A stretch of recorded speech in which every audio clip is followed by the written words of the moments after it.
We're good now. We should be good. I'm live. What I I'm want live. to talk to you about is that in this first draft, we can see that Thunder Talk have taken away the Callista. My question is, if they end up on blue side, I still think that they're the ones taking away the Callista. Because I was looking at, particularly 1xN's champion pool. He's played Callista 3 times in history, which is the same number of games as he has on Jhin. Interesting. I think that you are far more scared of Elk getting Callista than 1xN getting it. And especially with Renata being taken away in this first game, I don't know that there's going to be that much priority for Thunder Talk to get that pick. And I think that there'll be a lot of priority for BLG to get that pick. So I think in game 2... Wouldn't be shocked to see a blue side Callista then. Yes, if it's Thunder Talk on blue side, which we do expect because they are on red side. They're obviously not favored in this matchup.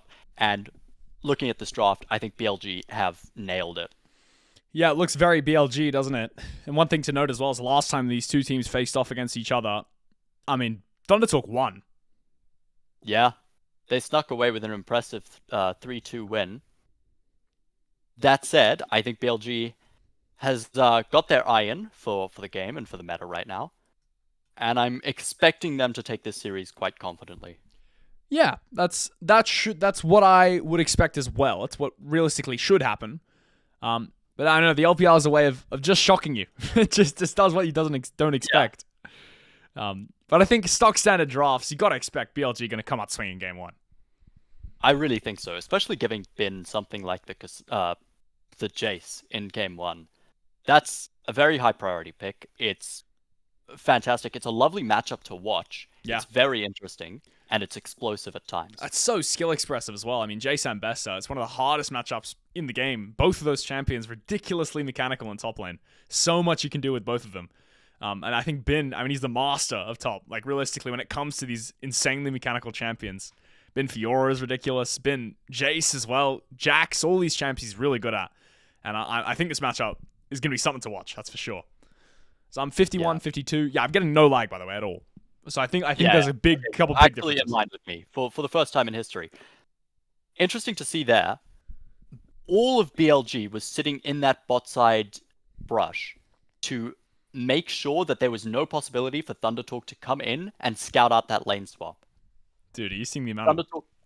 Yeah, those are the predictions for this series. And I think I'm in line with the 3-1. That, I think, is fair. What the hell? 92% fan prediction is what that says. Yes.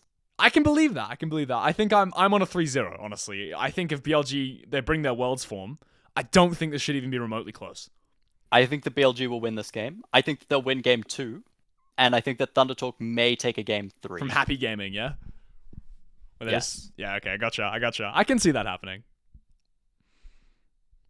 Yeah. Well, we are kicking off, and it looks like, much to our enjoyment, it's regulation lanes. Yeah, interesting choice by BLG. Obviously, at level 2, this bot lane gets a lot more playable for them, but as we can see, level 1 with the Renata, auto trades, and Varus, it has so much power in this lane. Yeah. It's kind of miserable to play. One of the things you might see Elk doing, obviously one of the best players in the world, he's actually not playing Lethal Tempo in Ezreal. I didn't realize this. It's a build that's popped up recently, but you're going to see him stack his passive up on the wave, and then use that before he trades. Yeah, just a nice little bit of... He's very consistent on this champion, is Elk. On most champions, you'd imagine. He's freakishly good. He really is. I'm interested to see what 1xN chooses to build this game. He's got the Hail of Blades, which does suggest that he's going lethality. Yeah. But could always be an on-hit variation. And we might see a bit of... Okay, the way Bin... Oh my god, the way Bin is trading is so impressive already. He's put 2 points in Q as well. So if you notice that, he did that because he aligned it with the way the wave crashed. So that when the wave crashed, he had a chance to QE the Ambessa with 2 points in Q. It's the only time he could have done it, and look at her HP. Oh, and that's the technology there. Yeah, it's very oppressive for Hoyo at this stage. He doesn't have the capacity to jump in there and get those trades off, really. Yeah. It's a matchup that only gets easier, though, for Ambessa. As later in the game goes, the more lethal she is. She's definitely not a strong early game champion. As Satab taking an aggressive trade in mid there into Knight. And it's fairly even all round, you gotta say. Yeah, Setab doing a good job of conserving his health here. It's quite difficult in this matchup, but he's also farming exceptionally well. This is a player that, since going to the LPL, has looked fantastic. His Knight is going to take a very damaging trade onto him there. Yeah, it's not a lot of HP left on the Akali. Luckily for him, he's playing the Doran's Ring setup, as that's a ward drop there by Beichuan, spotting out the full clear of both junglers now going to take their resets anytime soon, I'd imagine. I think Beichuan is going to look for his topside camps one more time. It gives him a little bit of power if he ever encounters the Nocturne, which he does need as the Vi. The quintessential 8 camp clear. This is what any aspiring jungler, Laura, if you're listening, this is what you do. That's how you play. These are your champions.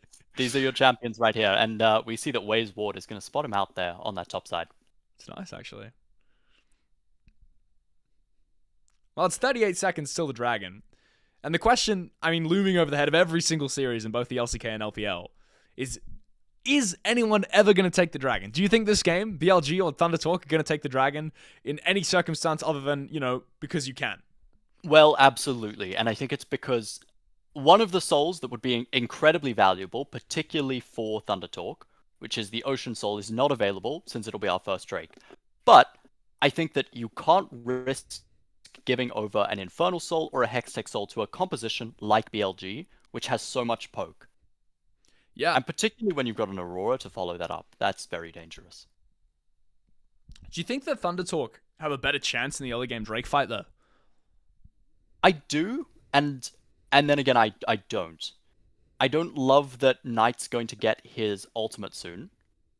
Yeah. And he's going to get a very good reset, a fair amount of CS, so he's going to have some good items. That said, the Varus and the Renata at this stage of the game are very powerful, and if you can get a good bailout, it's really on Feather to identify the target that he needs to protect, to get the most damage out of 1xN and Setab as possible, and to sort of carry a fight solo. Hold on a second. There's an engage from on there. The cleanse already forced out there by 1xN as Wei being spotted out now. I'm going to shove in the bot wave. And it looks like the Dragon priority is definitely going to be established here for BLG. As you pointed out, Knight has that in-between worlds, and his reset was a lot better than Setab's. Yeah. Does pick himself up those boots, which do quite a lot. BLG is actually moving on past the Drake. It's nice to force out 1xN's cleanse, but a great handshake by Feather keeps him alive and relatively healthy for the time being. He will have the honey fruit in river if he chooses to come up for this Drake. Looks like they're rotating towards the grubs almost, BLG. I mean, they have the top priority from Binners. Hold on a second. There's a perfect execution coming through Setab. He's solo killed Knight! That never happens! Absolutely out of nowhere. We look mid for half a second. Setab's dashing all around the place, doing 100,000 damage to Knight in the mid lane. And I did say it earlier, but I want to reiterate that this player has looked incredible since coming over to the LPL. Yeah. I mean, you don't just do that tonight. He's ridiculously good. This is a player who's been on the #1 team in the LPL for the last 2 years. Damn. He's making a statement there. Setab is poking in, prodding in this red side jungle. Gonna spot out Beichuan. It's a nice little bit of vision for Wei. Doesn't quite deny him the camp and doesn't deny him level 6. That cease and desist online is very nice. We'll see. Setab uses the perfect execution incredibly early there, and the R2 catches Knight. He doesn't even have to use the E. He's holding a second. Paranoia going to come in. Flash from Wei. He wants to avenge his mid laner. And On going to make sure that exactly that can happen. As he stuns him up, and Knight the one to finish the kill. Nicely done. It's the support and junglers flashes for BLG in exchange for the mid laners. That's going to give Knight a whole lot of pressure in this lane. Yeah. One thing to note as well is that while Knight was getting gapped in mid, Wei was making sure that his impact on the map was felt. Secured the grubs for BLG. The Drake traded, though. That is very nice. And there's the Hextech Drake. It came up about as we were talking about that solo kill in mid, which means that 2 of the most powerful souls for BLG are not an option this game. If it's a mountain soul, that could be very impactful for Thunder Talk. We start looking at the gold leads now. 1xN found himself with a nice little bit of tempo on the bot side here, just because the rotations from BLG are a little bit too slow. That's one plate going over to him. Got a 300 gold lead now on the Varus. Bin doesn't have too much kill pressure when those Chains of Corruption are available, but 1xN is going to take his back now, and there's the lethality build sort of coming together at this point. If there's one trend that I've been seeing in LCK and LPL games during lane swaps over the past couple years, it's ADCs disrespecting the hell out of top laners whenever they're 1v1ing them. The amount of times that I've seen these ADCs just get solo killed by Bin and Zeus and like all the other freaks in top lane, it happens all the time. But I don't expect to see that this game. It does, and it actually happens when top laners are playing marksman too, as we saw yesterday. Yeah. It's all in fact, he got solo killed about 4 times. He needs to get this reset off. He's going to be in trouble. There's a cease and desist coming his way, but he gets it off. Drops a ward. And that's going to actually confirm Beich1's reset. I don't think he knows that he's currently resetting on Vision. It's going to give Wei so much tempo in this top side. I do think, though, that Wei's ward came down recently enough that ThunderTalk saw it, and they knew that he was resetting there, and so that's going to give them some information as to how he has reset. I also think that Beich1 knows that he is matching Wei, and that Wei will be topside now. Oh, that's awkward. Hoya's reset counter with a true shot barrage there. No objective spawning. Unfortunate. Look at On. He's going to harass him even further. Hoya not going to get to reset for a while now. He doesn't have TP. He's going to lose an entire top wave for that. Yeah. I think Bin takes some plates too, right? Jace is a monster with 3 grubs. The W passive, hammer passive. Zaytab up and put their bot lane mid. Nice adaptation from ThunderTalk there. Oh, yeah. Stops what Jace was looking for. There's pings on the bot side now. There might be a dive going on if you look at Elkin on the minimap. But I think it's just cooled off. Hoya still hasn't reset. BLG, very consistent. 1 kill to 1, but 1,000 gold lead already here. It's impressive. I mean, it's something that's characteristic of the teams that, I mean, they are world class. It's always just apparating gold weeds out of nowhere. This is something that BLG does. Gen G does it. HLE to an extent. Very good at doing it. Particularly versus the lower teams. Yeah, and I mean, most of that gold lead is on Bin, which is very concerning when you have that Jace so fed. As now 3 members of BLG posturing around this bot tower. Going to threaten Hoya a little bit. He has a full health Ambassador. Should be fine. Paranoia Solar Flare is a combo you don't necessarily want to mess with. But I think, as you're saying, Hoya might be target that BLG doesn't quite want to go on. He's got Flash. He's got the public execution. The teleport's going to be invested now. Nice CP. There comes the Paranoia, and On's actually going to lock him up. Public execution going to make sure he isn't CC for too long as this true shot barrage sidestepped comfortably. Here comes Feather, though, and Hoya gets a reset with that massive Renata W. It's going to save his life as Knight going to take 2 tower shots to the face, but he's able to get his damage off before he has to flash away, and Feather going to go down. As a result, Elk finishes him with a single auto attack to the face, and BLG somehow execute that out of nowhere. On does go down, but there's going to be first tower and so many plates going over to BLG. Really well played by Hoya. Uses the public execution to dodge the solar flare right off the bat.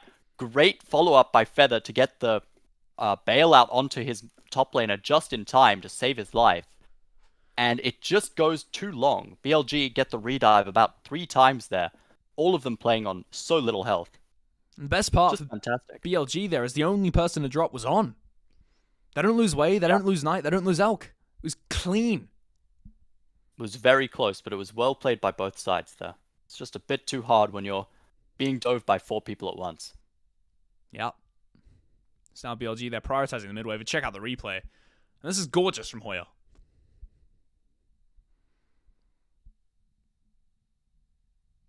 And I think what ultimately makes that fight so good for BLG is that Feather hits 6 a bit too late, and the ultimate is at the wrong angle to find really that value that it needs.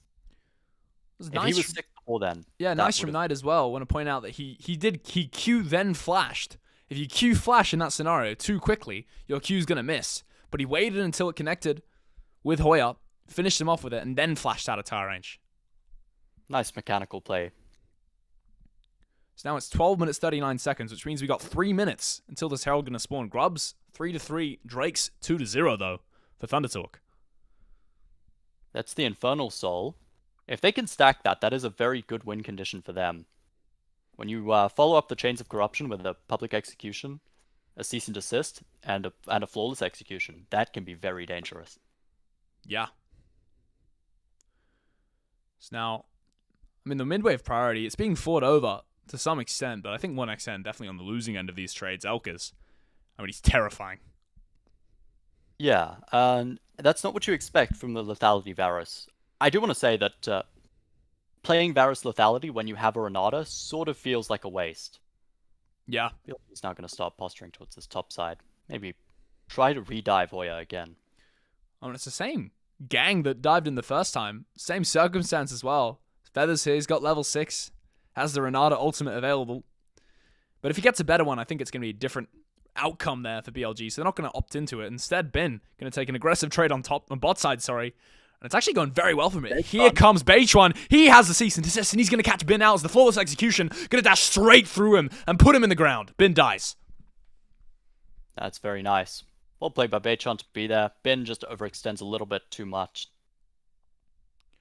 Yeah. Though that going over to Beichuan is not ideal, as I think Satab would otherwise be able to reset for his first item here. Which it does look like is going to be the Hextech Protobelt. Wei's actually using the paranoia here. True Shot Barrage might give him vision. It is going to do exactly that. That's a beautiful little combination there. Catching out Satab. He has the Shroud, though. So is he going to be able to escape it? Has Flash as well. I think he's just going to run away as a Blast Cone in that little alcove. Can he get out here? I don't think he can. It'd be a heroic effort. He's doing his best. The Ignite comes through, and no, it's just not enough. Best he can do is give the kill over to On. That's a good outcome there for Satab. That does mitigate that play somewhat, but they're still going to drop this bot wave, it looks like. Yeah, they need to trade something. Great work between Elk's True Shot Barrage and the Paranoia there. Yeah. And why play that Farsight trinket when your ADC can do it for you, you know? Alright, buddy. I think one thing to point out here, and I'm sorry, I'm kind of singing, but part of the reason that 1XM was losing on mid-priority, I think, is because of the looming threat of the Paranoia. And now that that's down, you can see mid-priority tells a different story. Yeah, he can shove those waves a bit more confidently.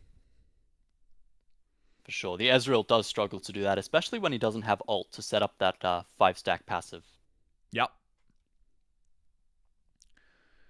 There's no cease and desist for a little bit here, so don't expect to see too much aggression on the side of ThunderTalk.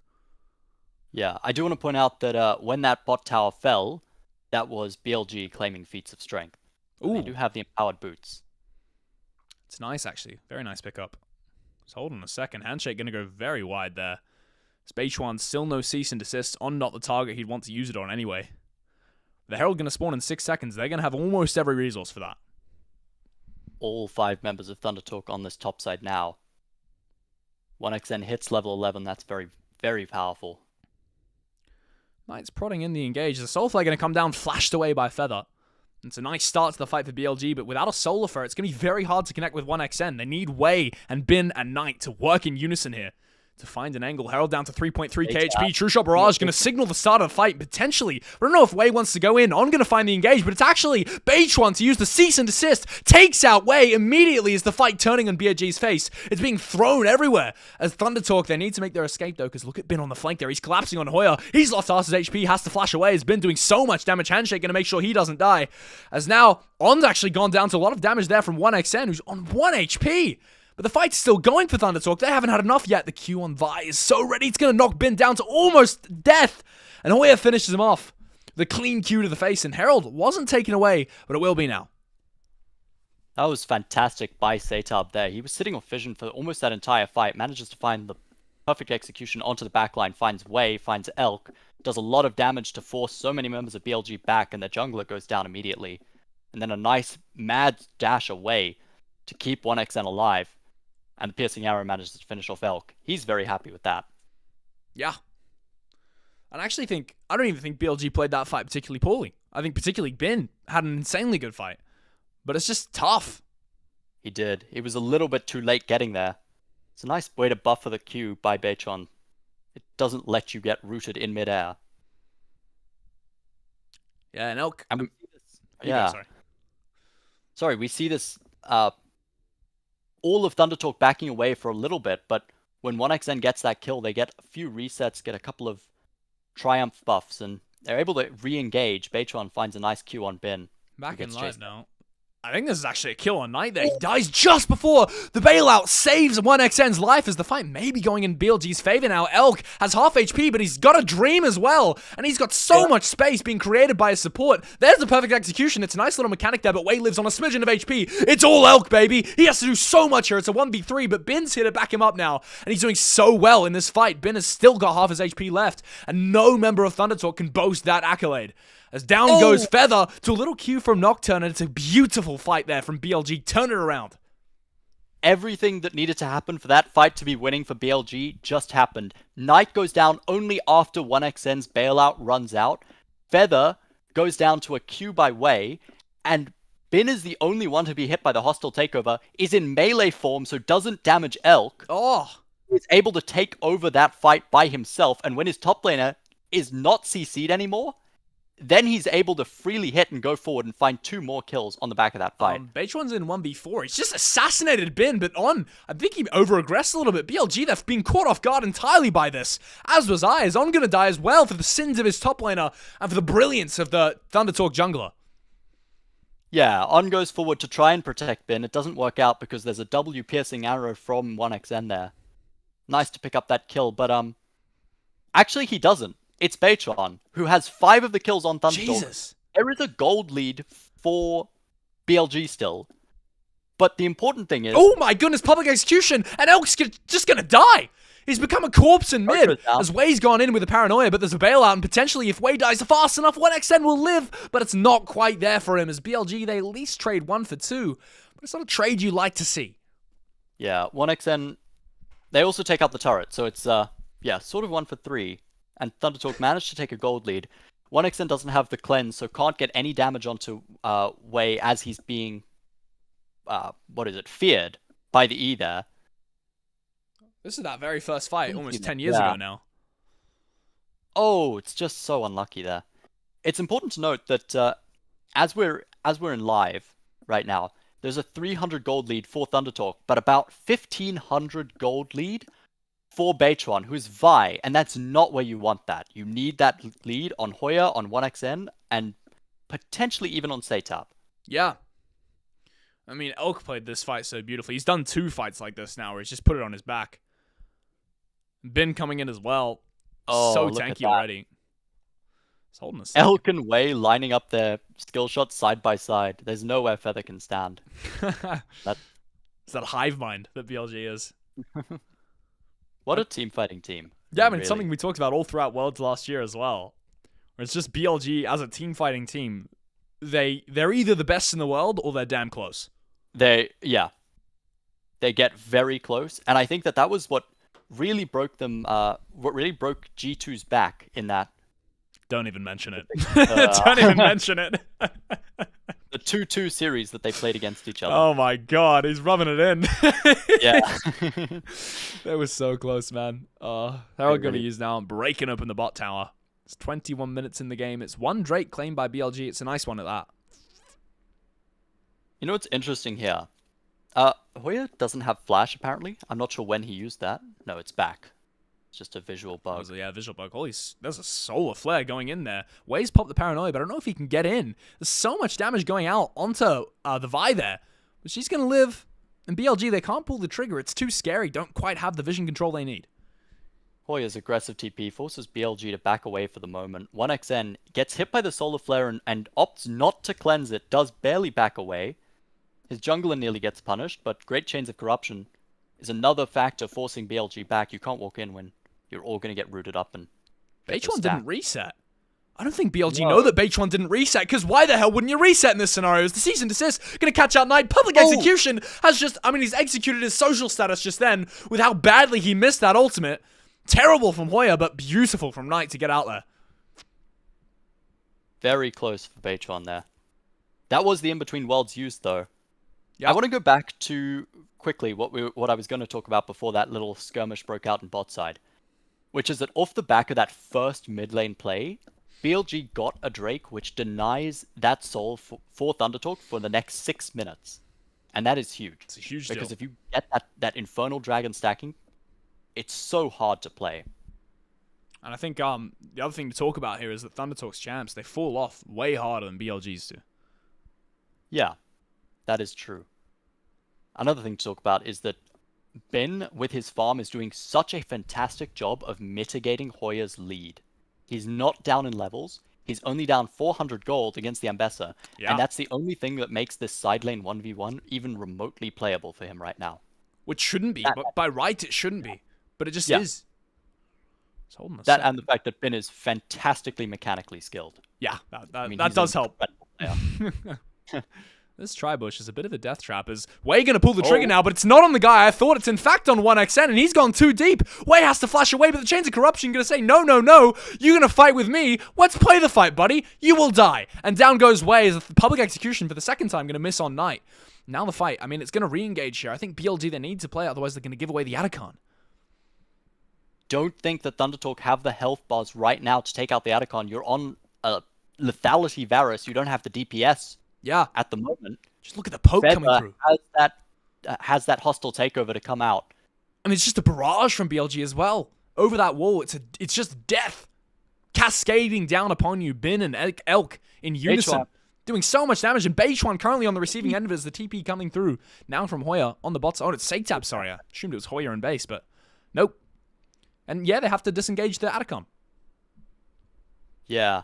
I think what matters there is that BLG has already established such fantastic vision in this river, which has denied ThunderTalk the opportunity to walk in. It's stopped Feather from being able to use the hostile takeover, and that means that BLG, despite being on the losing end of that fight, they drop one member. Wei goes down, they lose the jungler, but they still manage to pick up the dragon. They just bought themselves 10 more minutes. That's what that is right there. That's all that means. It's gorgeous. It just means that ThunderTalk's win condition is denied. I suspect this means we won't see a soul this game, unless BLG get a 4-stacked Infernal Drake. That would be something else.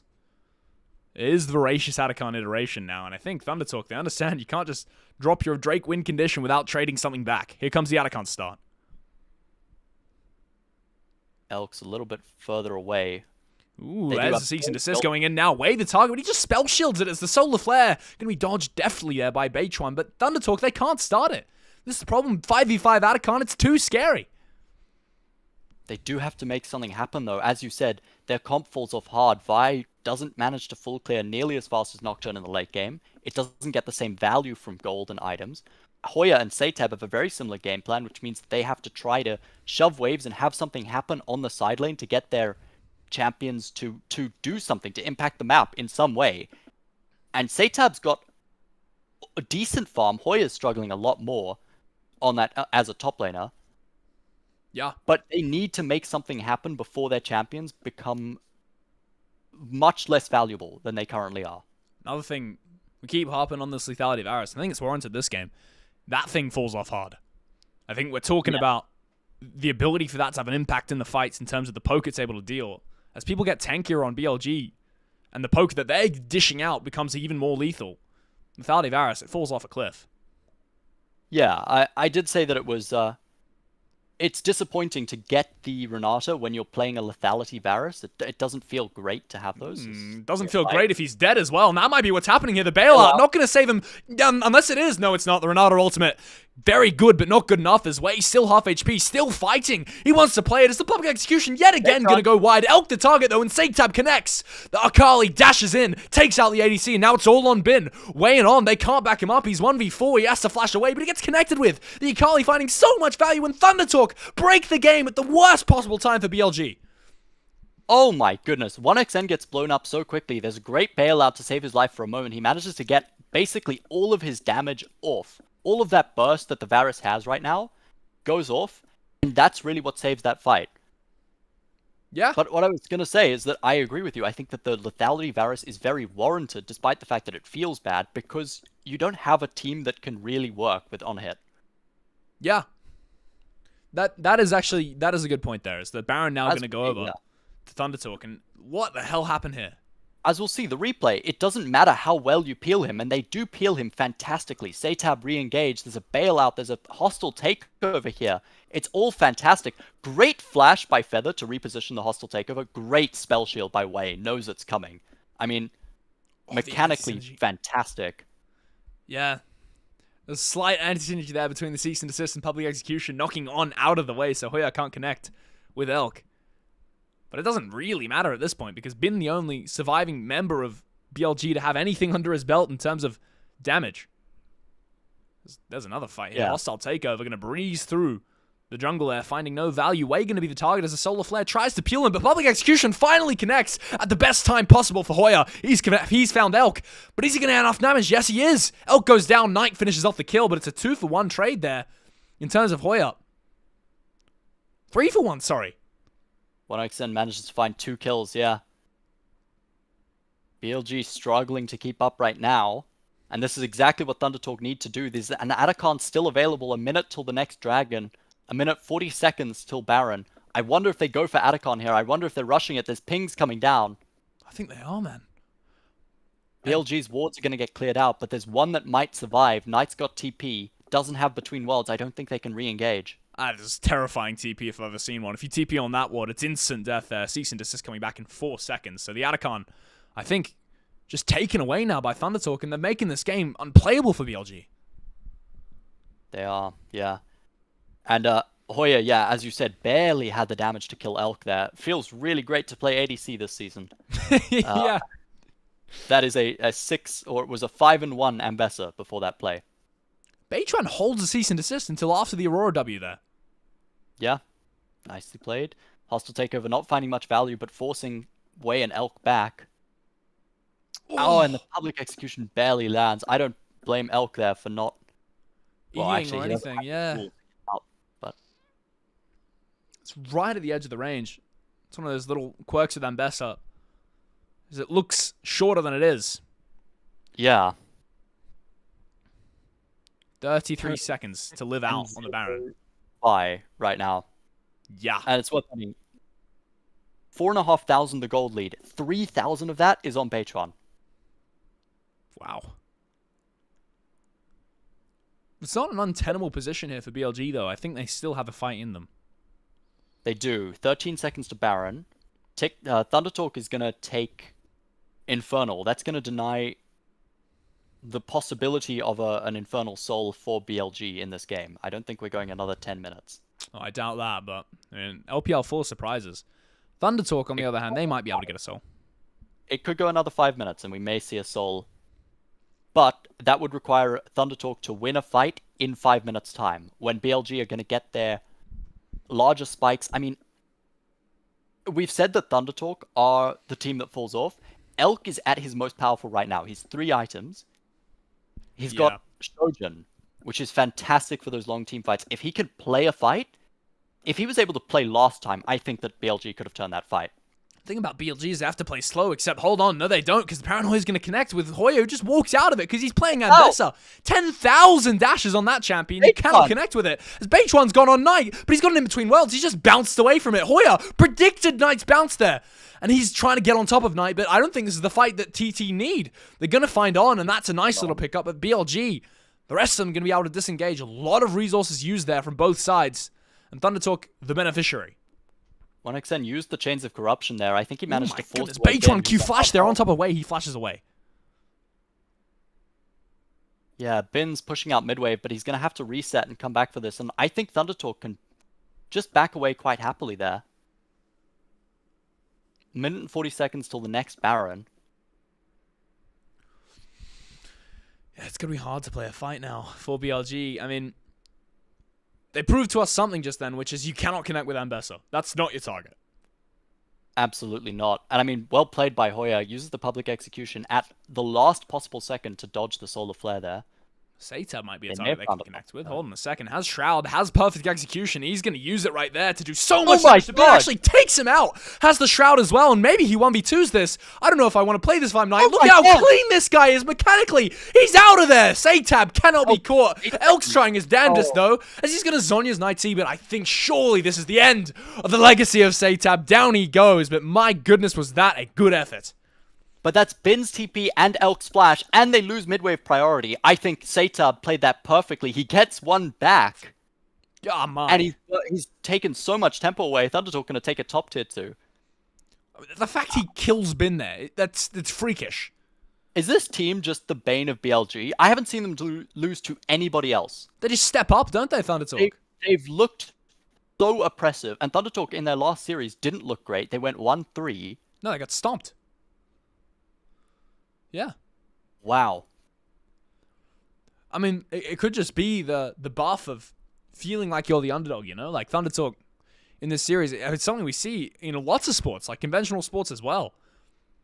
It's when you need to stand up the most that people do it. As holding a second here might be another fight there for Thundertalk. Paranoia going to connect in the backline there with 1xN, but immediately has to flash away his way. As On has found the wrong target. Hostile takeover going to land on Knight as Hoyas engaged with him at the same time as Beitron's fighting Elk. But Elk might win out on that. No, he doesn't. Beitron with a fist in the face takes out the Ezreal. Now Hoya gets all his damage off. The bailout saves him, keeps him alive, and that is all of BLG going down. Cannot even bring a candle to Hoya. There's 5 members of Thundertalk still remaining.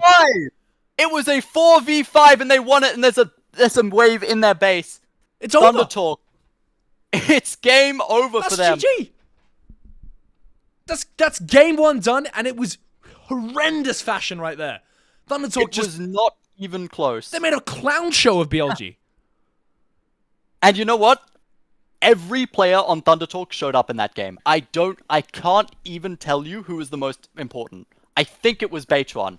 But, I mean, the bailouts from Feather, the fantastic solo kills, the side laning from Satab, incredible positioning by Hoya, takes out the ADC in about 6 of those fights, and 1xN cleans up everything. Like, a fantastic game all around.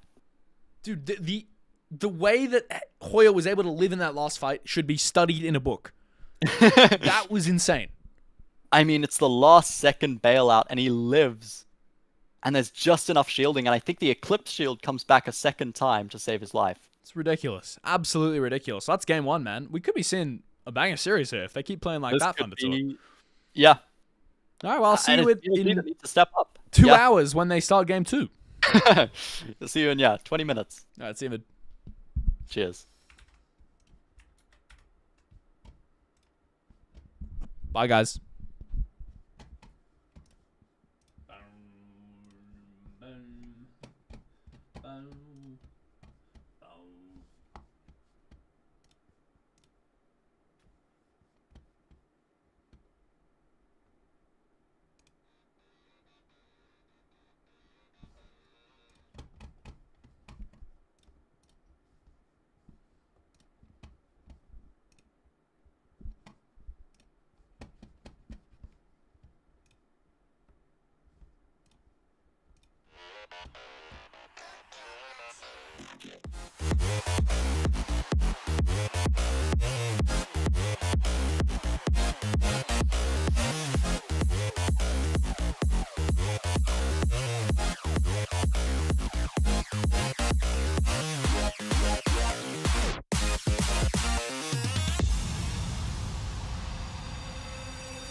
No, I'm stuck like I'm touchdown. I can do my dance like a touchdown. Yo, like I'm touchdown. I can do my dance like a touchdown. Yeah. No, I'm stuck like I'm touchdown. I can do my dance like a touchdown. Yo, like I'm touchdown.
back.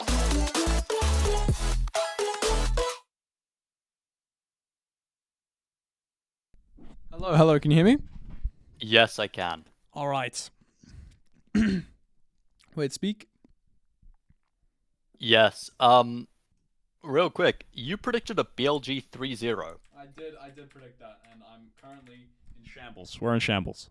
Believers are in shambles. BL leavers. You know, that's what they call us, and we're all in shambles. So, yeah. So your predictions have been proven wrong in the last three series by about game 3 every single time, and now you've been proven wrong game 1. Okay. Listen, I am notorious. This is well known. This is just how I run. This is how we roll here on the Tweet TV Playcast or whatever this is called. So you just called BLG the worst team, by the way. Yeah. Not if you noticed. Draft. Here we go. All right. The Ashe taken away. Some of those high priority ADCs already gone. I mean, the Callista's on permaban, the Varus, the Ezreal taken away, and now the Ashe. That's pretty much. Those are the top 4 ADCs if you don't count Corki, which is more of a flex pick. Yep. Wait, give me 2 seconds. A little bit sad to see there that Casante's been locked in for Ben. I would have preferred to maybe see a carry champion, a Gnar, Jax, Camille, but it is consistent and it is a high priority pick for a reason. Potentially expecting Corki, Victor.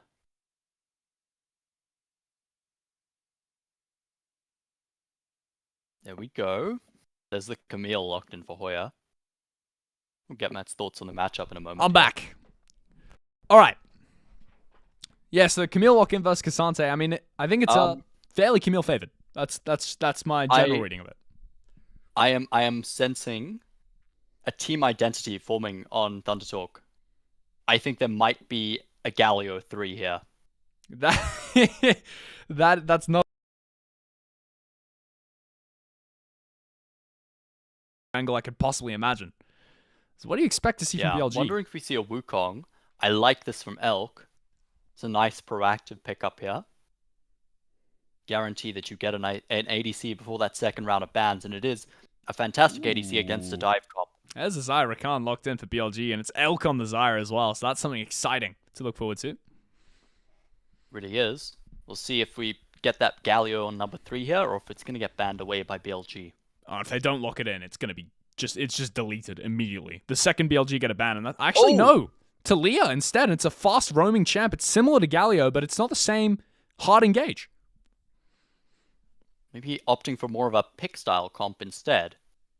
It does work well with the Jin Zhao, obviously, and the Camille. But it's going to have to be tied together by the support, I think, here. As you don't have the Ashe, you don't have the Arrow to really set that up. Big yawn for me, man. It's like I didn't even wake up late today. I'm like good sleep cycle. The yawns are coming out, man. Hopefully we wake up during the series, you know. Wukong ban. Wukong ban makes a lot of sense. It's one of those high priority picks, and BLG have yet to find a jungler, so we expect Thunder Talk to ban away one of those. I'm wondering if they're going to ban something that's a counter pick to the Talia here now. Yeah, it would be believable. There's not many Talia counter picks because she's a champion that by nature, I mean, she's quite a neutralizer. Can't pick a dash champ to get on top of her. Ryze is a good one, though. Can't shove the wave versus Ryze, and Talia loves to shove and move. And expecting 2 support bans makes sense for BLG. Can't let Thunder Talk get anything that's going to be too oppressive to that Xayah. Or to the Rakan, actually, as well. Yep. But Nautilus can always just hit a depth charge and force out the Xayah ult, so that's a nice takeaway. Is the thing I'm thinking of, still up and available from game 1 as well. So it would make sense, and that's a Misfortune hover. Very much could be an Alistar 5 here. Yeah, it would set up an amazing team fight for Thunder Talk. There's a lock-in of MF, and BLG's response, I mean, the Alistars, the obvious thing, their coaches are thinking of it. If I'm thinking of it, their coaches are thinking of it. So what do they respond with here? Well, they're going to pick jungle and mid now. We'll see where they go. Are we going to see the Chovy special? I very much doubt it. That doesn't sound great into Talia. It doesn't sound like a night champ either. Yeah, it's the Ari instead. Oh, hold on a second. That's not Ari. I wouldn't be too surprised to see the Galio, but the Ari also does make sense. Yeah. The question is, with the Galio lock and Feather, Rel or Alistar here? It's one or the other. Alistair for sure. I think into No! Khan. That's just a hover for now. He's trolling. He's trolling. Yeah. Karma also hovered. I doubt it. I really expect to see the Alistair here. You don't have much frontline on Thundertalk. Nor do you have much peel. That's not going to provide you either. I think it's a blunder. I think it's a bit too all in. That doesn't peel 1xn at all. Especially against a Rakan that's running at you with Charm. Yeah. So here's the upside though, is that it does provide a stronger laning phase. True. Their teamfight all in is similarly scary. But it provides a stronger isolated laning phase. Yeah. If you get the jungler down there, Thundertalk can be in all sorts of trouble.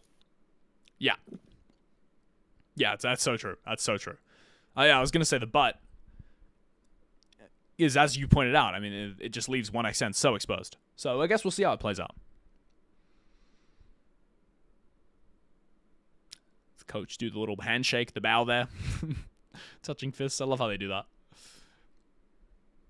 I wonder how Nico ever gets into this BLG team.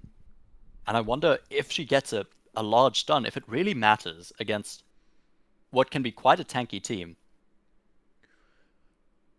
Yeah, and I mean, there's not really that much setup for the MF ultimate, because even, obviously, Nico ult's good, but it's quite a wide radius, not as wide as the MF ultimate. Sorry, the MF ultimate's significantly thinner than Nico ultimate. It's not like a Rel ult, where you Rel ult them all in, and then the MF ult's like pixel perfect. Nico ultimate, you can hit 5 members, and the MF ult can still only hit 2 or 3. Yeah. It also means that you're likely to have to use Xin Zhao as the main peeling tool along with the Talia E. Think it's just they're really playing around 1xn this game. Yeah, a lot of emphasis on 1xn's individual ability as well then. If you're letting him, if you're kind of leaving him out for the Wolves this game, versus BLG as well, he's going to have to play exceptionally to get anything done. Yeah. Here's BLG once again with the 4 members starting in their bot jungle, checking for this lane swap scout. Potentially baiting. Hoya's walking forward. They're going to spot it out. Could start the W here, and it looks like he might do that. Grand entrance could be huge, could find many people, but I wonder if there's the engage for BLG. Knight could flash over the wall, has the taunt available, if he so opts into it, but I think neither team really wants to flip the game level 1. I think it could be so dangerous for BLG. They're not a team fighting team level 1. The Xayah, Rakan, both so weak at level 1, as is... I mean, really, all of these champions for BLG don't have what they need. Yep. 100%. You did actually start W, though, Knight. I don't know if you saw that. Might have been anticipating something more there. She's going to make his mid lane a little bit harder. And we're going to see a lane swap. Elk's walking up to the top. Ooh, that's not nice for Hoya. Well, if Hoya has started W, he could be in a lot of trouble. If he's got the hook shot, he may be able to sneak a minion or 2 for XP. So he might actually have an easier time in the lane than Bin. Yeah. It's all about whether or not this Camille knows, though. She will now. That third brush. Hold on, he might be in trouble. Falcon on. He's going to be in a lot of trouble.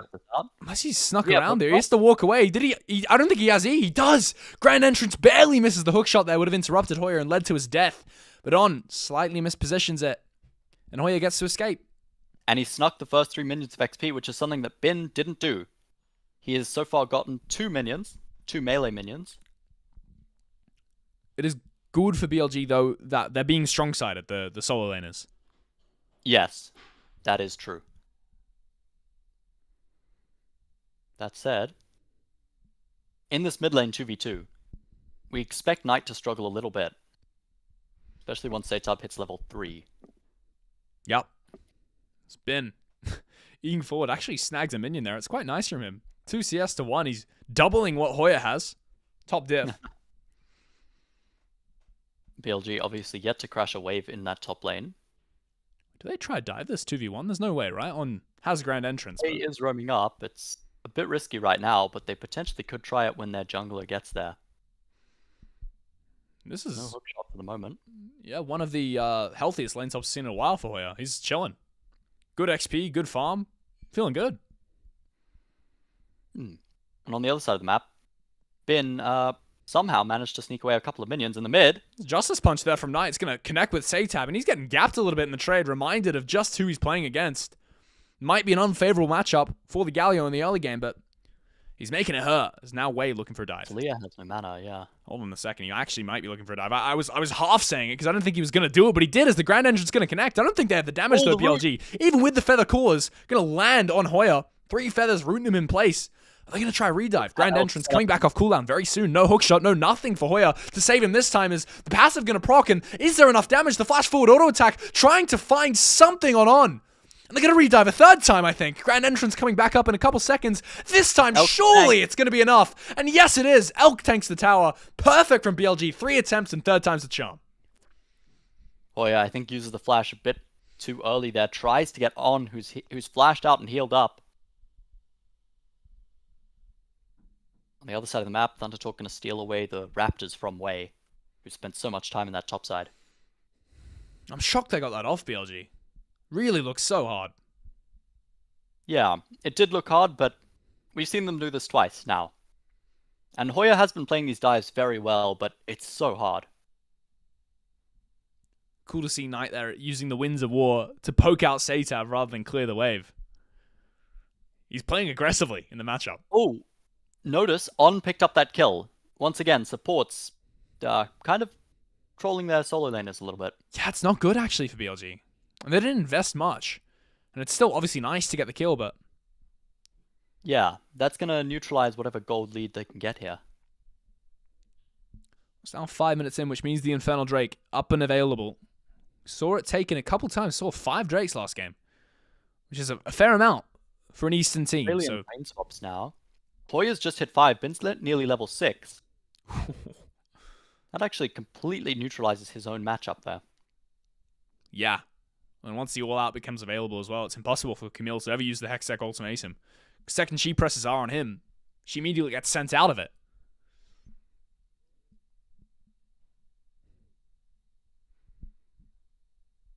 It's by Feather to just scout out to watch that lane yank potential by Wei. There's the W forwards from On. They're actually trading here, BLG, in every single lane. You can see there's aggression in them. They're hurting from game 1, and they want to take that out on Thundertalk. Yeah, I mean, BLG does struggle in the early lanes, as we said. But Bin, once he gets the all-out, and Elk, once he gets the Blade Caller, much, much easier time. Yep. And it is going to be the Drake startup from Thundertalk, traded for Grubs. Who do you think favors this trade? I think that it massively favors BLG, especially when you've got a Xayah who can so easily take plates. Her W gives her practically double damage on tower plates. They've got a lot more side lane pressure, and obviously you have to deny Grubs from Camille, who does the same thing. No, it's so and true, up actually. One Infernal Drake. I think that's very worth, but this might not even be Bin's free. not going to spot this out. Yeah, Bin's actually walking. I think Beichuan could be in a lot of trouble here. It's Exante, my friend. There's the Galio Ultimate Hero's entrance, slamming down on Beichuan's head. Here comes Talia, but she's interrupted. Wei, the hero of the fight, and he's not even on screen as Knight and Bin going to work in unison here, in sync to take out Beichuan. It's almost perfect from them. BLG, hive mind across the map from mid to jungle to river. And all 3 of them collapse on the same play. On the top side, something that happened, 1xN's now no mana, can't really follow up too much on Elk. It was a good trade, though, it looks like. I think Feather used his heal, which is interesting. Yeah, they're going to try and get the reset. Elk's just going to die if he keeps playing here. He has barrier and flash, but I don't think they have the damage they need, BLG. That's a very aggressive trade from Elk. Playing his limits.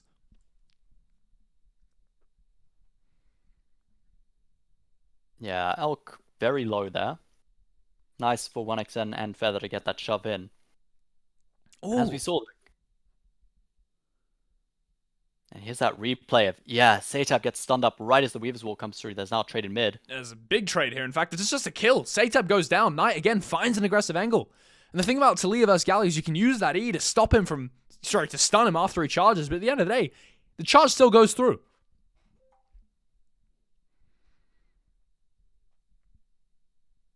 Now getting much harder for Thundertalk to play the game. Both of their solo laners winning so hard.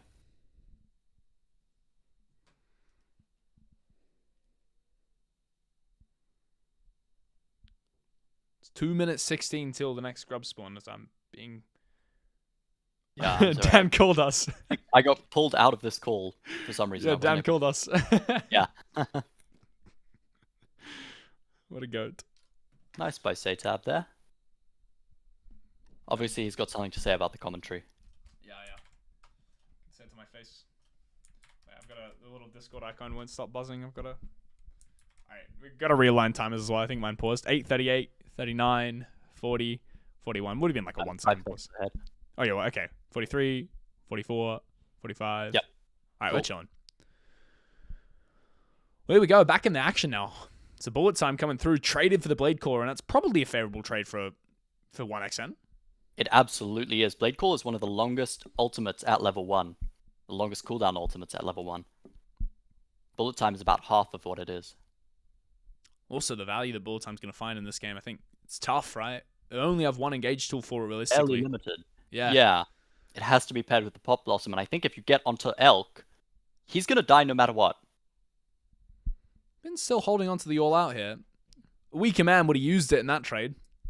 But not Bin. He knows. He's playing for slow advantages. Doesn't want to pop the all-in too quickly. Yeah. Won't use it as he's pushing away now.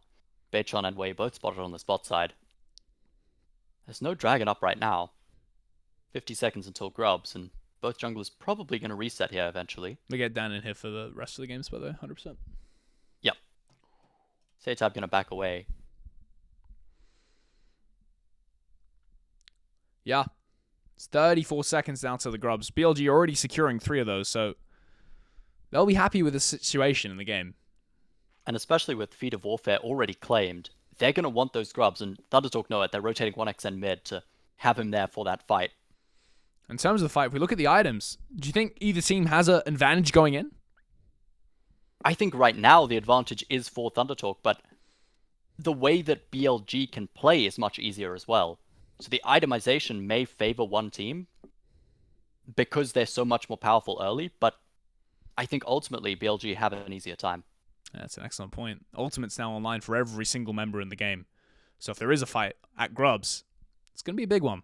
Beitron now poking into On. Bin's there as well. Actually, there's the engage. Audacious charges in. He's getting it sent in the backline as he sends ultimate's Bin straight away from the team. Here comes a flash Pop Blossom. Going to connect with 2. Quickness not going to find much value as the all-out comes through from Bin, but the reset from Wei, and this is going to be a big fight from them. Another Heartbreaker lands on the head of 1xN, and he goes down. 2 kills for BLG. The grub's going to be secured without a peep from Thundertalk. And that Pop Blossom hits one person, and he's unstoppable, by the way. Yeah. So, yeah, very valuable ultimate there. As is the bullet time, as we saw, it got about 3 waves off before Wei is immediately on top of 1xN and kills him there. And now, the one gold lead, the one minor gold lead that they had in the bot lane is gone. It's a brutal game, League of Legends. It's insane. 5-0 now, BLG. Coming back in, it's just a clap back. As we look at the replay. Nearly a 3,000 gold lead as well. Let's see what happened here. Because Beitron goes forward with the E, doesn't see Bin there, has to immediately use his own ultimate. And the only person that Pop Blossom actually connects on is On. Yeah. Bin just W's it. It takes 0 damage. And it gets almost no value. Elk and Wei, just cleave through the rest of Thundertalk like it's nothing. And Wei is a serious problem this game. The Viego can do so much damage if he gets resets, especially when he's already ahead. Ocean Drake now started up by Thundertalk. I wonder if they can play this fight. Obviously, the quickness still on cooldown, which is a big deal for On. A lot of BLG's engage relies on the combination of the hero's entrance and the quickness. There's a trade in top, though. At the same time, Hoya no TP. Bin does have it. 1xN doesn't have bullet time just yet, and Feather doesn't have Pop Blossom. Elk did not use his own ultimate there. And I said this yesterday about Zeus, but it's amazing to me just how comfortable these players are on their champions. Actually hold that thought, because here's a grand entrance and a hero's entrance at the same time. And the hero's entrance definitely was grand, forcing out Feather's Pop Blossom, but it's blade collared by Elk, and down goes Feather to some Feathers. As Satab now going to fight Way, but it's not a winning fight for you. Flick back is what he does, but also go on the ground is what he does. And BLG around the map just win. Yeah, real quick, it is the Feather Storm. The Feather Storm. That's it. Blade calls the E. Yes. See, I knew you'd played that champion. Yep. And now, almost a 1,000 gold lead for both Elk and Way. It's going to grow if they keep doing stuff like this. As 1xN actually not going to die. I think on a little bit overzealous there. Held on to the quickness and just grand entrances and gets out. Look at the value for the 6 scrubs. Elk does pick up that tower plate, and on the other side of and down in bot lane, Knight is going to pick up 2. Yeah, Way hovering now as well. They might get the whole damn tower here if BLG keep playing like this, and I don't think there's anything Thundertalk can do about it. It's going to be a 4,000 gold lead for BLG here at 14 minutes. Jesus, man, that's one of the biggest I've seen this early in the game. It's ridiculous. It's 7-0 on the kills. Every single objective going the way of BLG every single fight. It's unconvincing now from Thundertalk, and BLG, it's audacious, their approach, but it's convincing. It's a great answer in game 2 so far. We'll see if Thundertalk can make something happen here. They have the tools, they have the capacity to pick people and to play fights and to separate fights out as well. With the Weaver's Wall and the Pop Blossom, you can really split BLG up, but if they can't do that, they're in a lot of trouble right now. And the fight's only going to get harder. They got eviscerated in the last fight just off the back of Knight. Next fight, you've got On with flash and quickness. Coming around the corner, Elk getting his flashback in a couple seconds. 40 seconds at that. It's just going to be harder and harder for Thundertalk. Yeah, Satab, Hoya, 1xN, known flashes at all. Beichan too.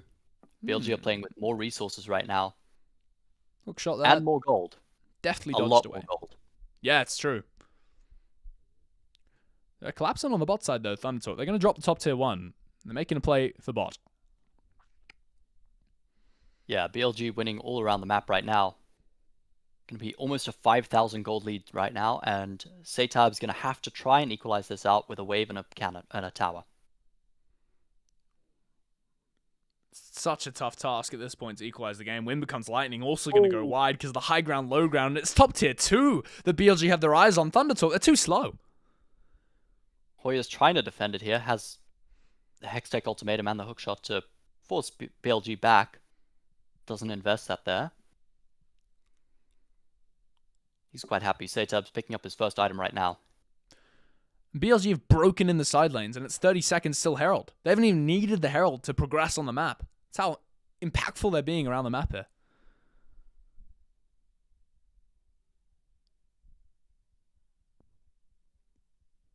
And the important thing here is that Elk is about to hit... He's going to hit 2 items very soon. And that is where he becomes so dangerous with the Essence Reaver and the Navori Flicker Blades. There it is. Wow. 16 minutes into the game, he has his second item. In a professional match, that's a pace right there. That's world record setting. He's nearly 10 CS a minute, and he has 2 of the kills for BLG. And who better to have them on as well? I mean, in Worlds last year, he showed everyone worldwide. Against T1, against HLE, just how good he is when it comes to clutching out those team fights.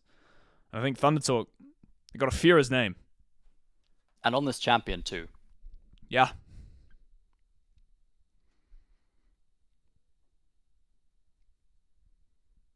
Herald started up for BLG here and secured immediately. It's this game, I mean, it's a suffocation of Thundertalk now.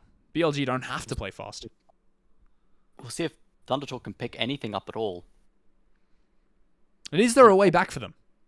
Well, it's tough, because there's an Atacon spawning in 3 minutes, and yes, BLG could make a mistake on that, but even in the best case scenario for Thundertalk, one team fight is not going to do it. Yeah. You're looking at 3 or 4 mistakes in a row here from the likes of Elk and Knight, and I'm not betting on those odds. I think Thundertalk are just going to wait for this Atacon, try and play it, and hope that BLG make an egregious error that lets them get the Atacon, lets them get a good team fight, and then abuse that power. And how much do you think is the draft's fault this game? I think it's all on the Nico. I mean, they had pick 5 for that, and they chose to use it on something that really doesn't find that much value.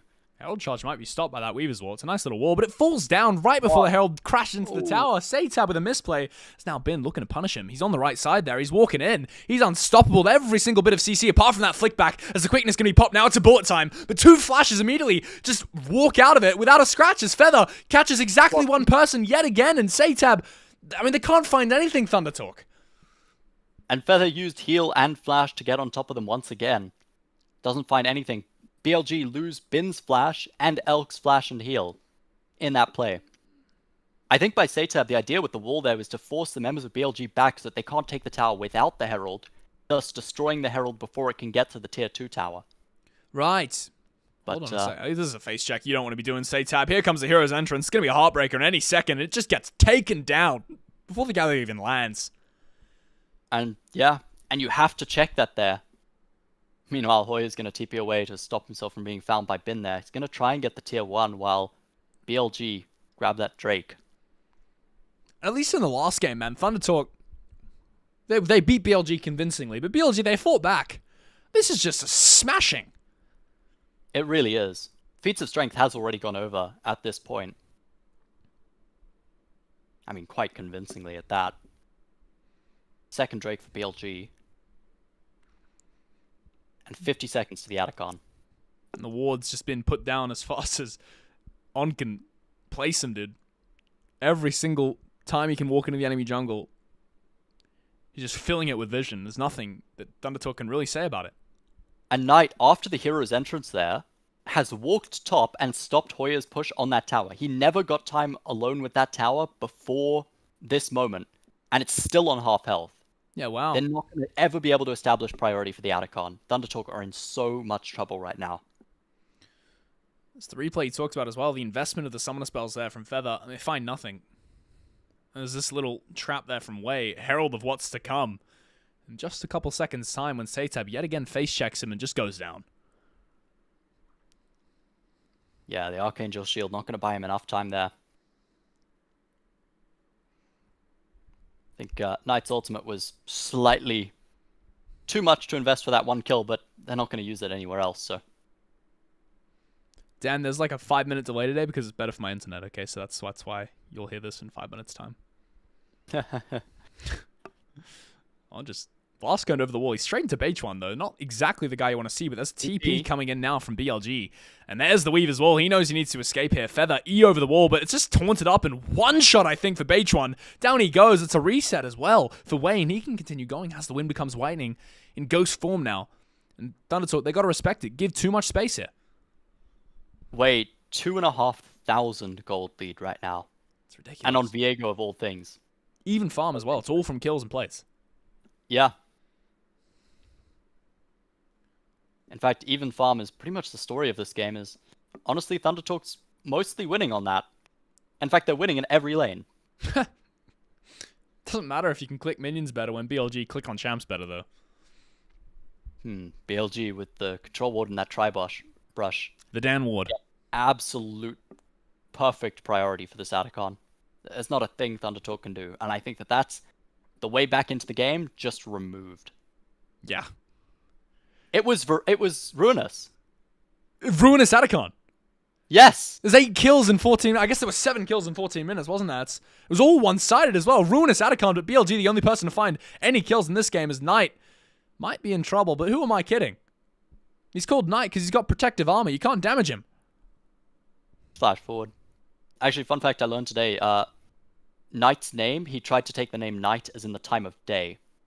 And But it was added taken. a K, not knowing it was another word. Elk's just out of here. It's a flash forward, actually. Board time, but Elk still has flash because you've never forced him to use it, Thunder Talk. And down goes Batron. Somehow he's lived in this scenario. Here comes Bin. Cavalry's arrived, and here he's going. Chasing out Feather from the river as Hoyer. I don't know what happened to him. He's now a corpse in the Dragon Pitters. BLG, how the heck did Elk manage to survive? There is 1 dragon and 2 towers, which mean that Thunder Talk has not, or BLG has not won a perfect game. That's it. That's all that they've lost this game. Might as well be damn perfect from how they've been playing. And In the context of a best-of-5 series, how demoralizing is this? As Satab now going to be caught out. Here comes the Hero's entrance. It's a grand entrance as well. It's the combination of those two. They've been working back and forth with each other all game, on and night. And it's why BLG is such a terrifying team to play against. The hive mind, the way they work in unison. Their team fights are just gorgeous. 23 minutes, 3,000 gold lead for Wei. More than a 7,000 gold lead for BLG. And how the hell does Elk live here? I mean, the first wind becomes lightning, dodged very nicely. He uses the Featherstorm to root up Beichuan, and then flashes back, and that last auto attack just doesn't quite get enough damage. It's ballsy there from Knight to keep kiting in that situation. But it pays off for him. 20 seconds now until the Mountain Drake spawns. It's not Soul for Thunder Talk. Sorry, for BLG, but, I mean, it's some small solace for Thunder Talk. Feather's pretending to be... Feather. Warriors TP to the spot wave. Satab's in the area, but doesn't have the Weaver's Wall. It's going to be very hard to protect 1xN for this fight. In fact, it's going to be very hard to protect any of the members of Thunder Talk. Q flash forward from Ben, and I don't think 1xN is going to be protected at all. The all-out goes on. He's left completely alone.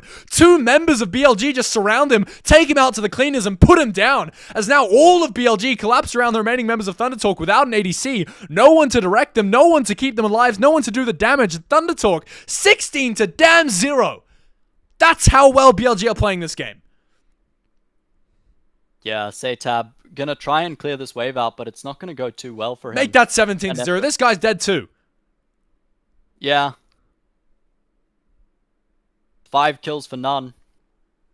BLG answer convincingly. Fight was, 25 Medjais. He's bought Medjais on Galio. Yeah. There's not much more to say, is there? It's just Baron in 16 seconds and they wrap it up, BLG. Go next. Yeah, I think so. See the nice little Lover's Recall there. Other thing as well, look at the blood roses BLG have. 54. 54 to 11 right now, yeah. And they're empowered too. They've got the Ruinous Atacon. Yeah, it's a BF sword worth of stats on every single member of their team. It's 1,300 gold as look at this engage from Bin.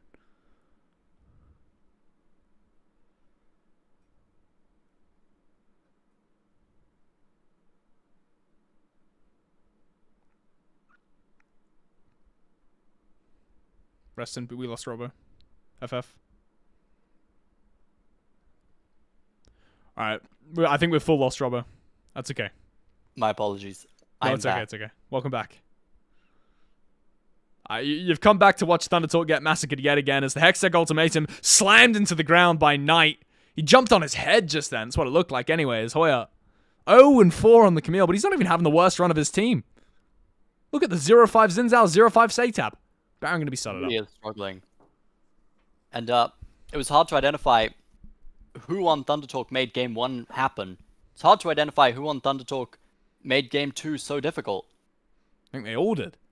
So we might see a fabled 20k gold lead. Bin found the engage. I don't think they're going to find a kill here. Beichuan, desperation, flashes over the wall, tries to steal it, and finds nothing but death as BLG surrounds him, collapse on him, say, nice steal, buddy. Enjoy 50 seconds of respawn. And, yeah, 20 kills to 0. This is not looking like a game between two top teams right now. It's a 14,000 gold lead. How big are we going to see this grow? This is almost record-breaking. 26 minutes. I think not much bigger, as BLG very much looking for the end. Only 3 members of Thunder Talk left alive right now. All of their turrets, all of their inhibitors going to go down now. 17k is my bet here. Here comes the triple inhib. BLG looking for the gauge. It's Knight on the flank. He's Wing forwards. He's found 1xN yet again, but this time he is actually peeled. But Knight jumps forward. Still, what the hell is that damage? 25 Medjai stacks Galio. Just one taps everyone. What is the... I have no words. BLG have just killed them. It's as simple as that. Knight's second triple kill of the game, and yeah, that's game over. Wow. Well, 1-1, I guess, if you can call it that. I think that game should count for 2, at least. Potentially 3. Yeah. Go home, Thunder Talk. Yeah, BLG got a talking to after game 1, it looks like. They locked in. They put Big Brother on the controller there. All right, we get Dan in for the next game, but I'll see you then. Yeah. Cheers.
Please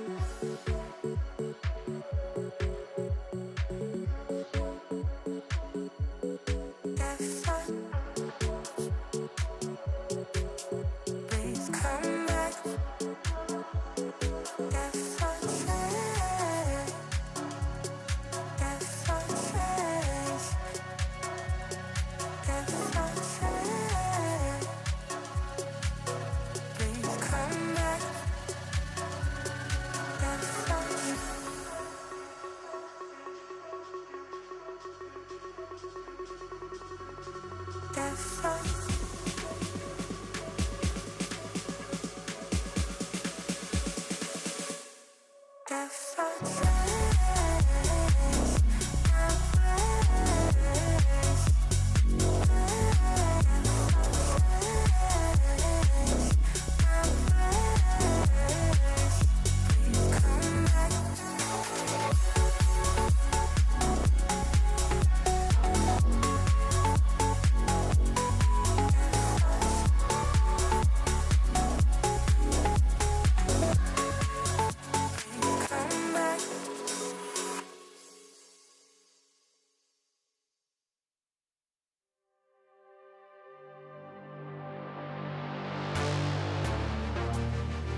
Return of the King. I'm back, baby. It's fucking time. Let me turn off the music. Turn it off. Get that shit off. All right. All right. All right.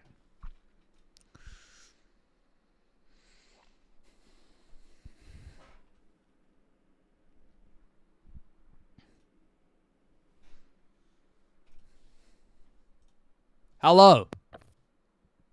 Hello, fellas. Oh wait, no. Wait. Robbo. No, we don't have Robert. Game 3 would be. That's What what is- I always say. Game 3 BLG. That's what the saying. That's how the saying goes. My prediction was 3-0 BLG, so that didn't go too Game well. 3, who will it be? Oh. I was expecting these guys to have like vengeance, revenge, but clearly that did not happen No, in Game 1. They got fucked. They got fucking slaughtered. It was not good. I don't know if you were in bed, but it was 20 kills to 10, so it was like No, I didn't see Game 1. I was You guys sorry. It was Stompy. Yeah. Where's this Robbo guy at? Okay, well, this will make Game 3 interesting Yeah, I because think that was so just too. Explorer in Game 2 as well. Yeah, I mean it was. BLG, I don't know. Robbo said it, but they got like a stern talking to. I don't know after Game 1, and they just locked in. Must have been. So now I get the draft. I mean, what's your take on this? Because I mean, there's a bunch of ADCs missing, and I feel like that's going to be the most crucial pick. I didn't see who was picked in Game 1, so I'm a little behind. It was Ezreal Varus with But a. hopefully, once it pops up. Wait, actually, I'm not fully caught up. Oh yeah, gentlemen, okay, here now I can. Can I just say, see. I was correct. BLG are going to elect not to ban Callista. Oh my god, you totally were. Yeah, Robbo called this Game 1, by the way. because they are happy to trade it to some extent. Yeah. So what's the response then? Do you think? Well, that's the question: is do Thunder Talk now ban it on 3 here, or are they going to try to take it away by giving it to 1 Oh instead? yeah, of course. Because the LPL teams they've historically landed on blue side instead of the red side that we always see in the LCK. Well, Thunder Talk, both games have been red side so far, and they've banned it themselves on red side Interesting. because they know that BLG really want that pick, and I don't think that they're going to ban it here.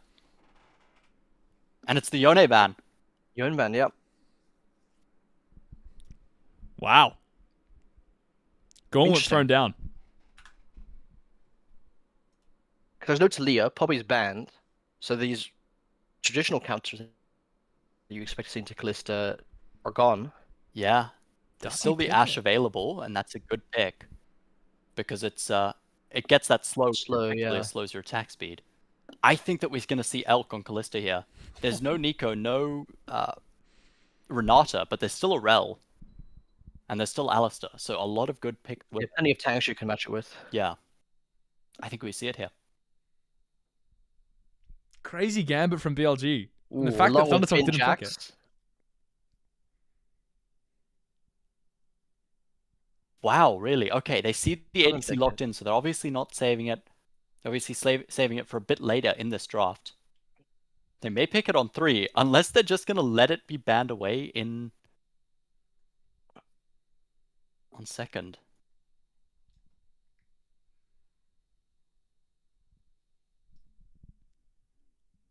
It's interesting to me that Thundertalk banned the Poppy as well. It's almost like goading them into picking Callista. Like, yeah, we don't have counter picks for it. Just pick Yeah. it. Well, there's the Ashe Braum. That is an effective counter. That does take away some of its lane power. And oh my goodness! They just go Jin. They went So Callista Jhin. just Callista slipped through the unpicks unbanned. Crazy. Okay. Okay. Well, for BLG's bot lane, this is rough now. Ashe Braum is a very powerful combo. It's this late in the draft. There's not a lot that can really deal with it. You don't have the Renata. And on the top side of the map, Gragas into Jax is not a fun matchup, and they're going to have counterpick for mid. So I think we're going to see some supports banned here. I think, question. Do you think BLG don't pick Callista here?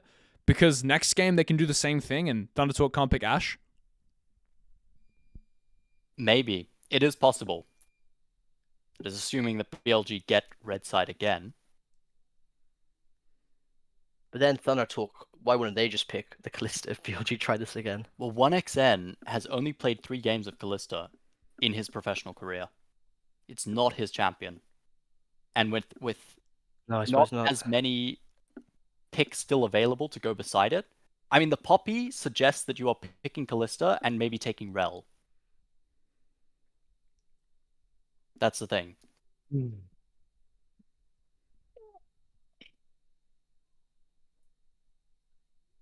See a Lee Sin ban come Haven't seen a through. Wukong yet.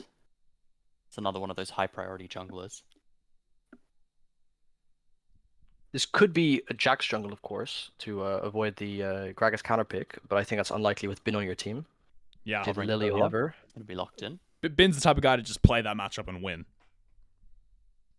Yeah. Hoya has been doing well to match him most of these games. Seeing the Karthus hover now. One of the champs that can really match a Lily is Clear Speed. Looking for the Syndra now. Mid laner first, but they're not gonna have counter picks here. I think it makes sense looking for these very long range options. The Rise historically struggles against those. Yep, and we see the Azure coming through. One of those champs that can really poke out the Rise. And has a lot of escape. Yeah.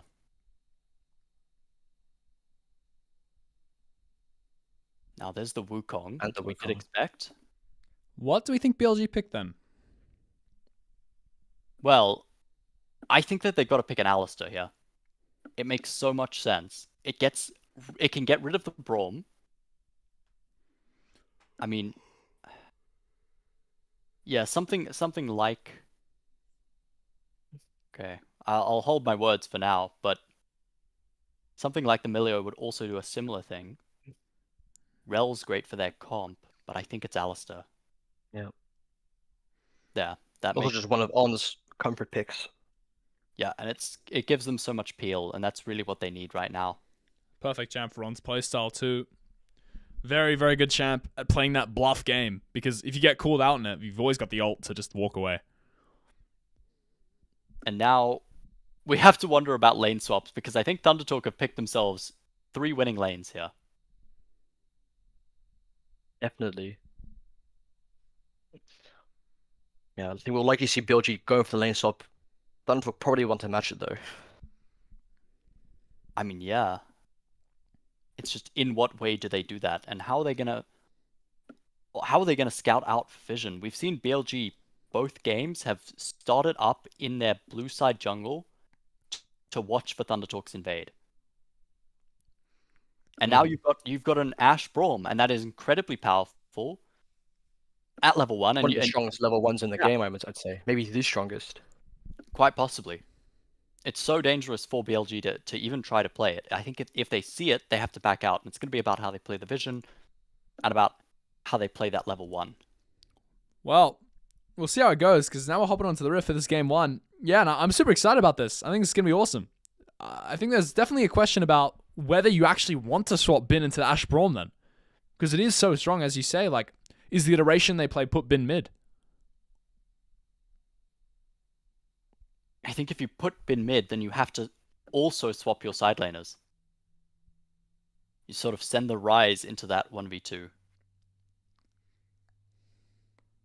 Jhin does obviously do a pretty good job against Ashe, because when he gets those crits, he can get the movement speed to run away. And Alistar does. Well, it looks like here that Thundertalk tried to read the lane swap, but BLG then seemed to read it again and send their bot lane. Quickly align the game time is at 31, 32, Oh, yeah. 33, 34. I should be behind a bit. 35, I'm with you. 36. All right, cool. They do spot out Hoya on this ward, so possibly BLG expect that they're going to play traditional lanes here.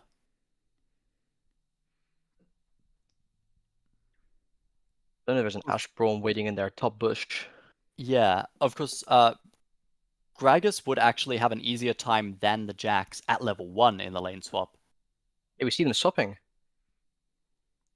I Yeah, think that little trick worked. Australian Something lane swap triggered there. in Bin's brain then. Because the only thing Bin saw was Hoya. But I think he called their bluff.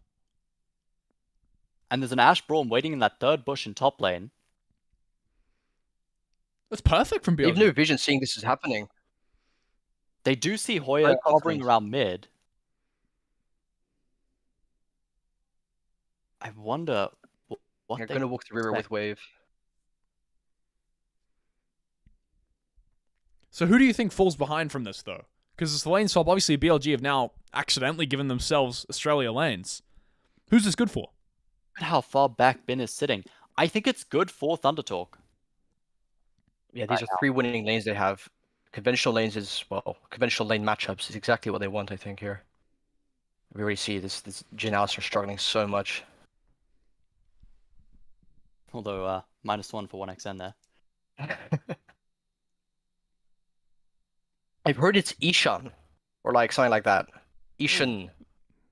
You're Yeah. invested. Passive actually already going to be procced on. There's the Braum Q coming through as well. He's taking so much damage, forced to flash away. Flash. Heal invested for Feather, but On's flash as well, and the emote comes through. He knows he screwed up. Interesting to see Hoya not opting for the phase rush, which is what I would have expected. He's got the Arcane Comet there. Yeah, we're trading Feather's heal for On's flash. On does have Hex Flash, of course, so he's going to have the engage power, but doesn't have the ability to get out quite so easily now. I would still say that's worth, I think. Oh, definitely. The Summoner Spell trade. Especially Yeah, since this now lane looks so rough. shove that under tower and back away as Wei comes to the top side. Gonna be a slow push out for BLG. And they can take this reset because, I mean, Elk has such a hard time shoving a wave. We're talking before about the Jax vs Gragas matchup. And if there's a guy to do it, it's been currently making it look fairly even, shockingly. In the early game, when Gragas doesn't have the mana, it can be much more playable. But once he gets that tier, starts building towards the Fimbulwinter, it gets so much harder. And this is the matchup I'm really interested in because Bean was talking a lot of shit about Hoya before their last game, saying that he didn't watch Hoya VODs at all, he wasn't studying at all. And then of course he loses to Hoya, he gets solo killed. And then Hoya I think said, maybe you should start watching some of my VODs, Bin. Yeah. Surely he's coming into this game looking for a little bit of that revenge. Thundertalk set themselves up almost a nice little freeze here, where he's going to find Wei in the jungle. It's not exactly who he wants to find in there, as Lilia doing so much damage already. Hoya Ouch. loses all of his HP. He's going to have to reset TP. May not have to TP, it depends on how fast Bin shoves this wave, and Beichan walking towards the bot side may have the opportunity to hold him. Nevermind does invest the TP there. Yeah, Wave's But look freezing. at top. Equally, yeah. equally No, oppressive. bit clumsy. Because potentially BLG's bot lane could now just go bot. Now they've reset, and that seems to be what they're doing.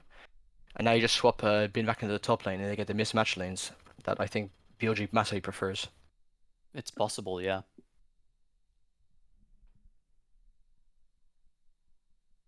They screwed up the freeze as well, Thundertalk. That's slow pushing, which means that They did. Bin doesn't lose much. Yeah, Feather and 1xN both pulled aggro from those minions, those casters there, for quite a while, which did massively impact their ability to freeze. And Knight just stole away all of the mini raptors. Oh my god, FF. Baytron just got clapped.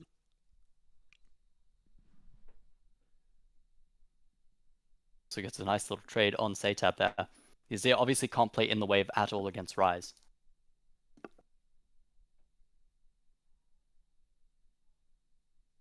Well, that's another thing from draft that I thought might be a little bit of a missed opportunity. Thundertalk, of course, has these 3 very strong winning lanes, but Maokai is not exactly the jungler that takes full advantage of that. Much more looking to farm to level 6. Yeah, it does. Moving something stronger into Quite the a lot of- Lilia, you could have all your lanes shoving and then just bully the Lilia out. I think Both what of these it does- junglers farming quite What it comfortably. does do is it prevents BLG from ever engaging off of a Lilia sleep.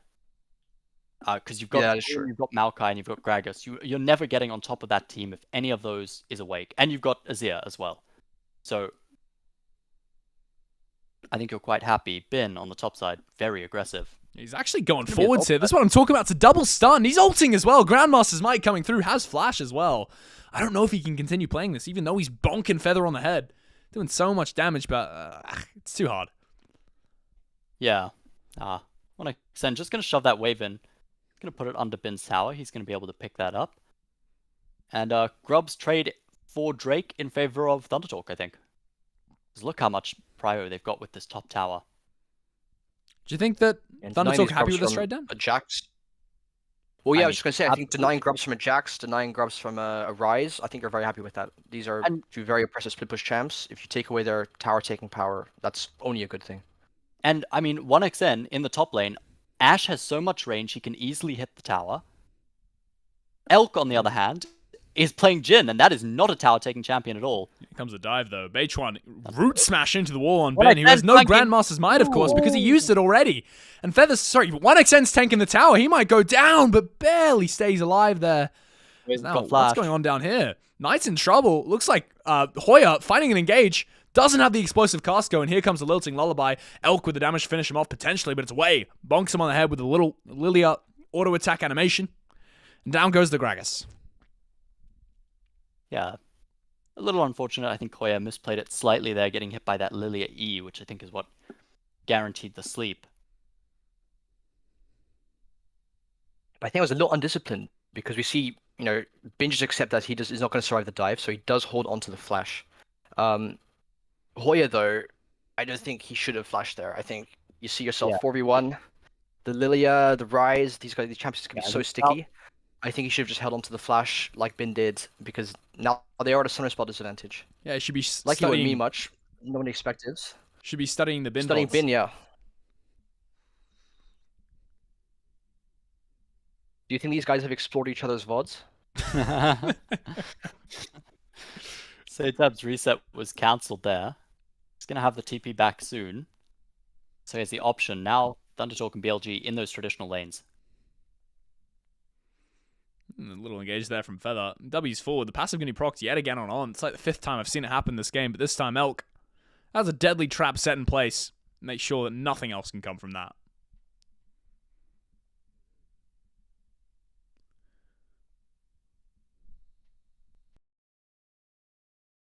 You have to wonder, what is Thundertalk looking for right now? Because they have that early power.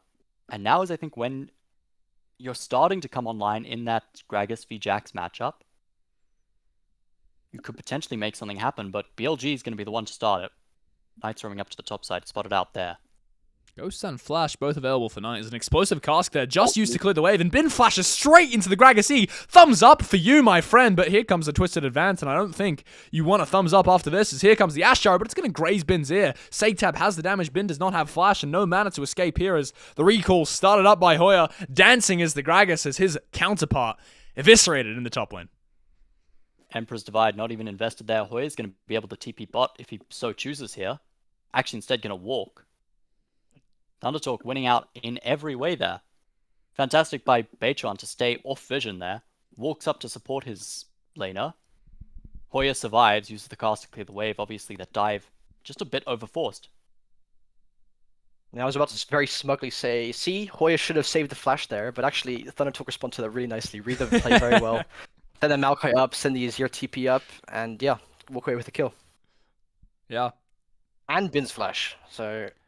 But how do they progress? I've They've gone got a that way. lead right now. It's 800 gold, roundabout. What are they looking for? This is exactly what you want. This is what you want here. You have 1xN and Feather in the mid lane. They've got a much easier time pushing this than Elk does. Jhin is not a champion that can push waves. Ashe does struggle a little bit, but not nearly to the same degree. And you're going to get these grubs pretty much for free because you've also got Satab in the top lane, and Hoya has held his TP. What I'm thinking as well, like, who would you guys say has the scaling advantage? Because even though Thundertalk has his much stronger early game, I don't think they particularly get outscaled this game. I think the zero scaling is very Yeah. strong. I was worried The when we Ashe saw Ashe. scales better than the Jhin, I think, in many cases. Braum does not fall off that much. And Well- yeah, Gragas and Maokai are just tanks. And yeah, TP. you go for front to back team fights, you got those good long range carries like the Azir. The tank doesn't really fall off either. TPs. Ben could be in a bit of trouble here. The explosive casting is available. Yeah, I think he's Lucas TP'd Satab way on too flank. far in there. Twisted Advance going to catch his ankles as he gets sent in. It's a vendetta from Hoya against Bin, but it's not exactly how he planned as the Grandmaster's Might comes out. Feather goes down first. Way in the backline has landed a two-man lilting lullaby, and it's going to be so much damage from him, but there's a shuffle. Elk still untapped though. 1xN and Elk trading to see who can do more damage in this team fight, and here comes the curtain call. Down goes Beitron. One shot missed on 1xN as the fourth shot goes wide as well, and he's going to live. Might, beneficiary of all that. 1xN played it so well, but I'm not really sure what happened in the backline there. Satab got sort of torn apart, as did Hoya. It looked so good at the start, and 1xN smurfed it to stay alive and kill Bin, kill Wei. Great cleanse, stays alive for so long. But Elk doesn't go down, and yeah, Hoya does. Have to see that replay. You put on the absolute knife's edge, and I think got players of the caliber of BLG, that's a big advantage. I think Satab just doesn't get into this fight quite soon enough. I'm not really sure what he's done. He hasn't had any impact. The Emperor's Divide doesn't catch up. And yeah, that was not the Emperor's Divide you want to see. And the potential to be a great Azir flank. But the Really execution good. just wasn't quite there. I think it needed to be him keeping Elk and Knight out of that fight completely on the top side. Is that the game slipping out of Thundertalk's grasp? I think not really. I think, as we said, We see them taking the Drake now, so yeah, as Dan said earlier, I don't think that they get outscaled particularly hard. The Jhin does scale very well, but at the same time, it's quite easy to pick, particularly with what Thundertalk have drafted here. Ashe provides a lot of utility. Even if it doesn't have as much damage, the rest of her team will cover for that in the late game. Look at the damage that 1xN is managing to put out there. And that's so impressive, especially when he was the one engaged on first. Another fight going to come, though, as the Enchanted Crystal Arrow going to bury itself inside the deer. Beitron, root smash there, and that's a good shuffle. Satab making a name for himself. Elk's still alive. He's full HP. His Knight flashing over the wall, making a name for himself on the rise. He's mid-diffing this game as Elk now finding a way to connect with 1xN. Doesn't have the fourth shot quite prepared as 1xN going to live just too long. Knight doesn't have the damage left in him as the curtain call going to come out. Maybe it's going to save his mid laner's life, but the Q from Braum is going to make sure that does not happen. Beitron sidesteps a deadly flourish, but he dies to the minions. It's a double kill for Elk. He's 1v9 the fight. Yeah, he really did. It looked so good for Thundertalk, but Elk, great flash at the start, keeps himself alive. On's knockup is the last thing he does, and it locks down 1xN long enough for Elk to get on top of him. He's 4-0 right now. That guy is so fed. yeah, once again, Thundertalk managed to find a good fight, but they just play it not quite disciplined enough, I think. And BLG, these are just crazy players. I mean, Wei Okay, gets he doesn't seal it right away. at the start here. Here's a replay. Talk us through it, Dan. Hold on. Well, exactly. finding a pick on the Lilia here. That Ash arrow, beautiful. That's exactly what you want. Maokai right on top. But Knights here as well, and you all stack up like this. Ryze just shreds through you. There's a moment here where I thought you see the 3 stacks on Knight, and I thought maybe 1xN should just auto attack Knight here and not care about the Alistar. I don't think it actually would have made much of a difference in the end though. And that's a nice consolation prize for the Braum, but a very silly death for the Maokai. Yeah, it's depressing. And a lost fight for Thundertalk, and that is now a fed Jhin, even with, well, 2.5 tanks, let's say. This is a Jhin that is going to be dealing a lot of damage. Alex had incredible impact in those last 2 fights. I think mechanically misplayed a bit by 1xN there. We saw him auto-attacking on when he needed to hit Wei and a ward when he needed to hit on, so... Yeah, actually, as you said, he could have attacked Knight at one point, but he didn't actually attack on, he hit the ward. Yeah, would have gotten the Braum stun just a little bit faster, but... Yeah. The fight wasn't that close, I think, in the end, so... Who's to say if it would have changed things? Yeah. Potentially changes when you have the explosive cask, those space-creating ultimates like the Twisted Advance, the Emperor's Divide, and the explosive cask could be the difference. If you layer those on top of each other, I think we could see a different outcome. Now, in terms of the game, you see the same I was slipping a little bit. Well, yeah, no, it's gone to a 1k gold lead now, so Yeah. Yeah. I was gonna say exactly that. losing a bit of a grip, but Rakop is still very strong champions, and I think being even isn't necessarily means being behind. Could see a Lilting Lullaby opted into from Wei here, but he's not going to do it. I think he's saving it because the Herald's coming up right now. Let's go around. Beichon going to be the one to start that up. There's not quite vision for BLG in this river. I'll send the Lilia E I forward. spy another Ruinous Otacon, by the way. Yeah. Oh, that's such a good Whoa, point. on Yeah. headbutt engage. He's sending it. He got a bit bored Oh. there. And he shocked me with how fast he's pulled that engage off. Twisted Advance going to come through, but it's not going to be enough. There's an explosive cast ready to be used at any second has been. Opts for the Grandmaster's Might. Explosive cast to peel himself, but it's just a corpse he's peeling because he's gone down to the full shot from Jhin. And now Beitron in the pit secures the Herald. He's able to pick up the eye, but he's just going to die as well. BLG, another fight where they're just 1v9ing all the members of TT. Yeah, Satab goes down before that ultimate even goes off. I mean, fantastic pick, though. You said it was early by On, but it really wasn't. It was exactly when it needed to be in the Lilting Lullaby to follow up. There's so much damage. 1xN gets locked completely out of that. Satab's down before he can even ult. Hoya almost doesn't get his ult off in that fight. I mean, the TP's a bit late, and Beitron does secure the Herald, and that's really the silver lining there for Thundertalk. Yeah, and at this point, that Azir is exactly who you want to be finding as On. And just knows that with the Alistar ult, so tanky, can just walk away from CC. And yeah, Bing comes in, you get the uptime. Thundertalk do manage to get the constellation price of the Herald. Oh, and even 1xN nearly dying here. Oh, nice flash. He does Didn't catch that live, but he doesn't quite very kill close. Knight, The Here Herald comes the Herald I think charge, though. this doesn't quite kill tower. I guess it's very now low. the gold lead has ballooned to 3k. They'll need to pick up this tower to sort of mitigate that. Ooh, look at Ben on the top side here. He's got to watch Oh, out. He's going oh, to the stun bang. 3 of them. He gets knocked into it. The Bramble Smash, betraying his team. But I think Bin has to flash out. Going to queue over the wall. It's a banana combo from Bin, but the good type of banana combo as he gets out. Satab's here. He has the Emperor's Divide to follow up if he needs to. Claims a tower for Watch the himself. Here comes the Enchanted Crystal. It's going to barely be sidestepped by On. He had frames to react to that. Didn't have the vision. Most people can't flash out of the way On. He can just right-click.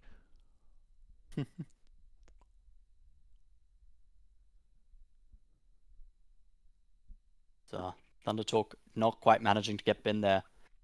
The explosive cast wasn't utilized. The Emperor's Divide. Satab TP's in. I think that's very worth for BLG. That denies you... Well, there's no teleports currently up for Thundertalk. Their side laning is going to be massively diminished. And they have to establish quick prio. And look now, you've got Knight matching Hoya with Bin matching Satab. And that's exactly what you want. Yeah.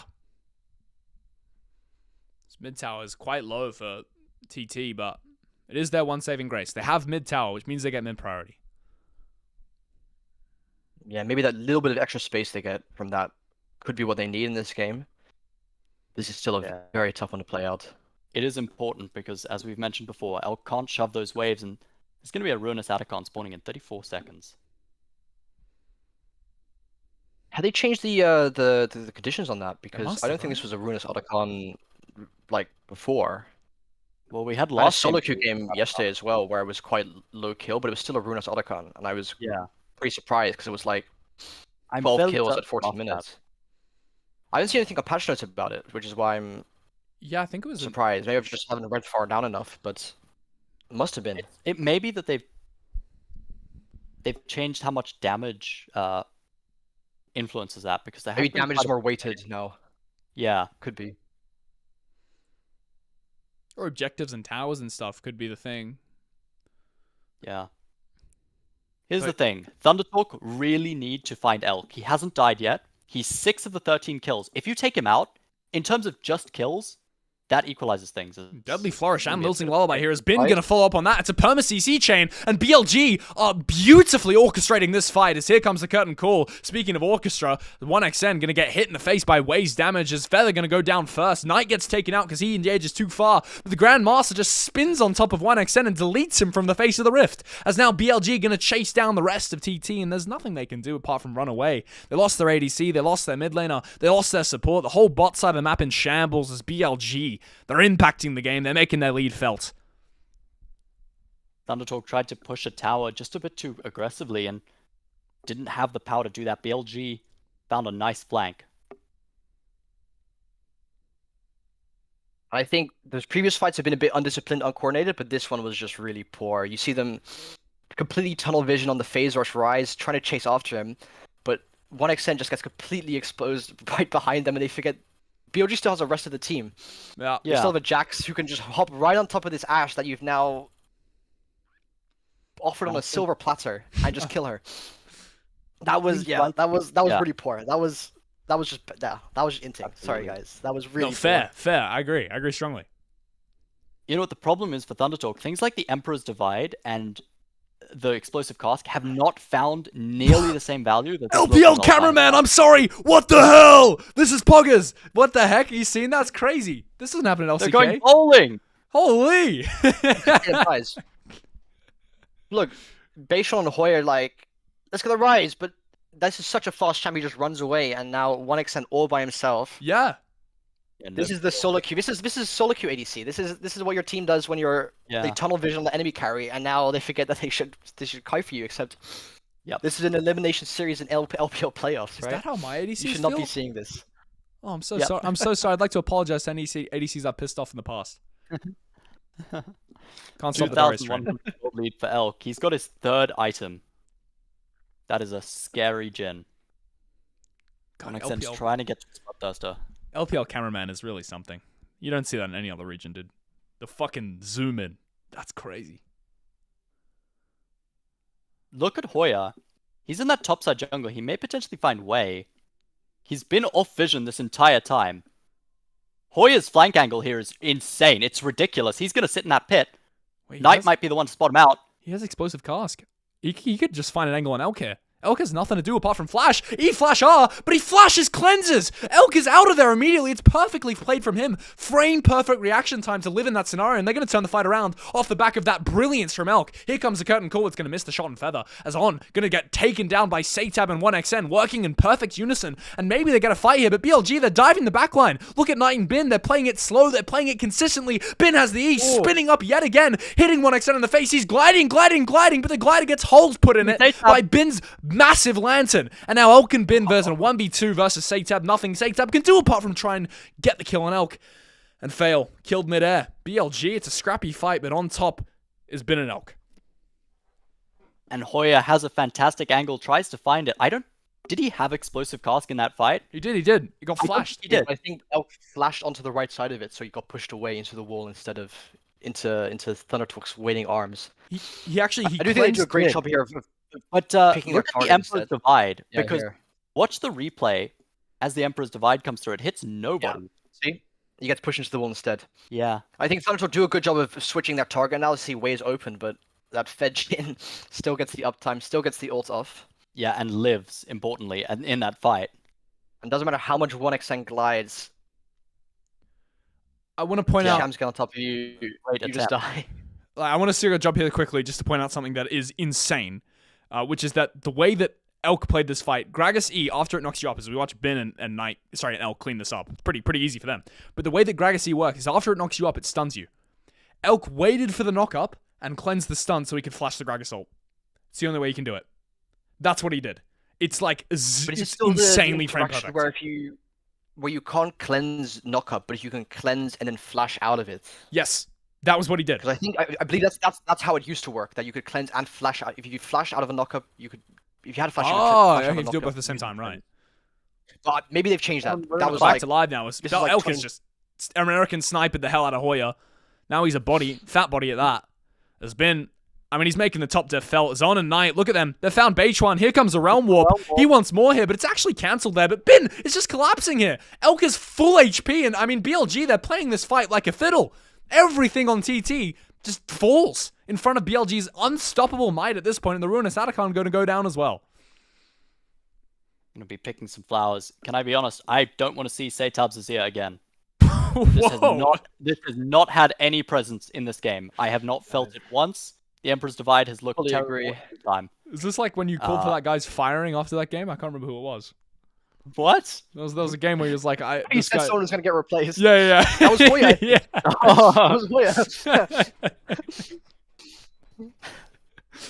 Robbo is just Thunder Talk #1 hater. Yeah.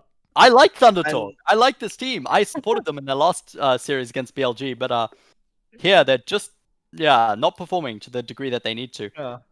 We'll see in the replay. Hoya tries to get behind Beitron and then Feather. Beitron goes forward onto Knight and Hoya gets hit by the first shot, and then Feather just completely fails to block for the second gen shot. He's space astronauts it, bro. Basel does a good job stopping the Ryze flank with the ult, but it Yeah, doesn't really matter when you're that 100% behind already and went forward. Yeah. BLG just cuts through all your champs like a hot knife through butter.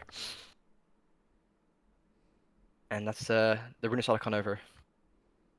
And this Cloud Soul now is going to be scary. BLG is going to be zooming around the map with that extra what is it? Neutral monster effect. Yeah, it's a What's the 25% word they increase. Yep. use? Of I don't know, stuff. Epic monster buffs or whatever. Epic monster buffs, thank you. That is the correct nomenclature. Ooh, On's flashing forwards. The headbutt pulverize, and yet again, Hoya the target. He's going to go down first. It's the American sniper to take the kill. Puts a bullet in the Gragas' brain. And I think Hoya might want to do that after this game as well with how his performed. Saytab barely lives, has to use his passive and ultimate to keep Knight away there.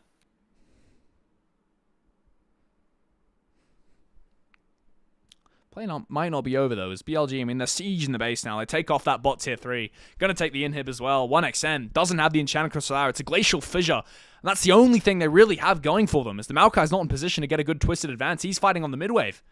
So they can't play an engage here, TT. 10k gold lead right now. There might be something. They're gonna have to look for anything. Beitron might have found an engage. Glacial Fissure and the flash forward used from Blade Beitron. But look at Elk. He's just the god of death right now, walking around one-shotting people, putting bullets in the brains of Saytab, putting bullets in the tree of Beitron, and Feather dies as well. 1xn also dead. The only person left is Hoya. But very soon he's going to fall as well. Misses the fourth shot. Straight third shot. He's going to die to tower. Elk, unless he can kill it. Lands a fourth shot, kills the tower to boot, and look at the HP bars of BLG here. That game was a little bit better by Thundertalk, but still a convincing victory by BLG. That last fight, they were playing it on 10,000 gold lead. And nobody on their team could really die at all. On went in, has the ultimate to live for so long. Convincing victory again. It looks so good for Thundertalk to start there.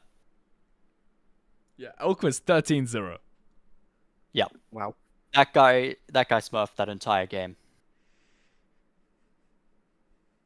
All right, GG's fellas. I'll call you at start of game 4. Yep. Alright, sounds good. GG's.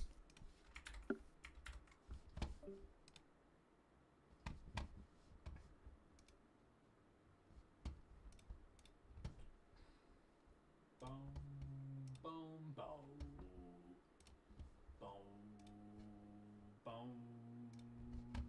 boom, boom, boom, boom, boom, boom, boom, boom, boom.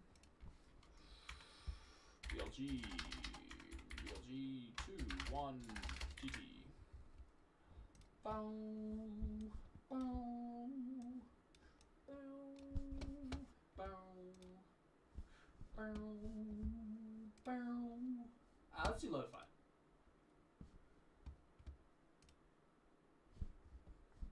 Hello.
Hello, I'm back. I'm back to myself from the future. Who's gonna hear this? It's me. I'm back. I've returned. Whoa! Look, it's me. Poggers. Pog. All right. Bang. Let's call the boys.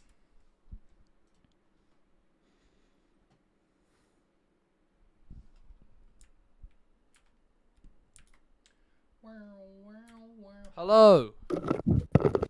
Hello, guys. Welcome back. Okay. Any expectations going in this game He's already, back.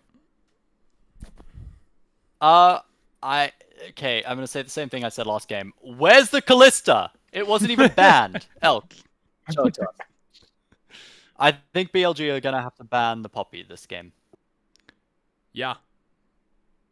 It's one thing I'm expecting. So we'll see as we get into it. Do we think we're going to see the The other same question- Gambit from Usually BLG? kind of says- I wouldn't expect Thunder Talk not to ban it. I would expect BLG not to ban it because, I mean, there's still a rel available. If you give 1-2 Callista rel, if Poppy's not available, you've just lost the game. Especially if you're giving it over to Elk and On.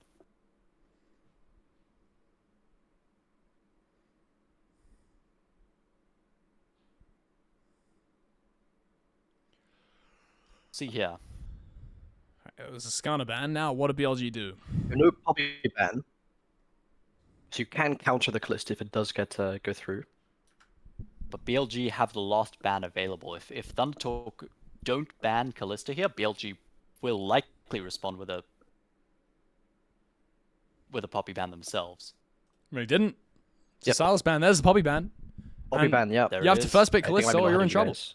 I have course. caught up to you, but I will Okay. come back to Matt. Let us know when the Poppy gets banned, Matt. It's already banned. Okay, good. wonderful. Surely on that TT first- just has to pick the Callista It here. has to be, right? First pick has to Do be. they take it away? I mean, it would be 1xn's fourth game on this. They don't! To be fair, 1xn has not been playing long. Going for the Yone instead. The Yone was BLG's third ban last time.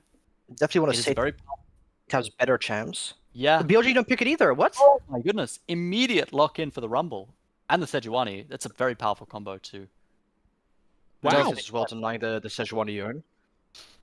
Does make sense. You can't let the Sejuani Yone or the Rumble Yone go over. And TT must think I- BLG have some kind of Callista killer in their I arsenal. believe there's still a Wukong available. Wouldn't expect... Zyra's also up, which I think is quite interesting. Doesn't fall this far into the draft usually. Starting with the Kaylin Karma. In Karma, yeah. Not really my favorite lane, but it gets the job done. Now, up to Does Thunder BLG Talk. pick the Callista? Are they going to pick it? I'd expect so. Lucian! Oh! That is an Well- aggressive answer into the Caitlyn. Expecting to probably see a Nami ban now. You'd think so. There's a lot that But- can pair with Lucian here. It's very strange. There's 2 games now where we see Callista just completely fall through. Maybe she's overhyped. You say that, but every Yeah. time she gets in an LCK game, she 1v9s it. Yeah. Maybe it's an Maybe- LCK thing. Yeah. It's possible that it's to do with the rest of the draft. Having Callista here would lock you into playing Rel, rather. And with Renata not available, maybe it's a lower priority for both of these teams. I mean, I Nautilus ban? questioned it last game, but BLG still managed to get the win, so... I think Ornn's quite a good ban here too. Yeah. I think Thunder Talk definitely to start considering, let's just put Hoya on a boring tank like the Ornn. BLG not giving them that exact option. There's still some other things available.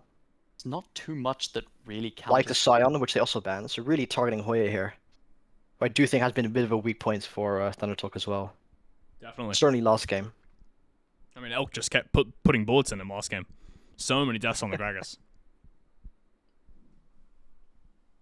Yeah.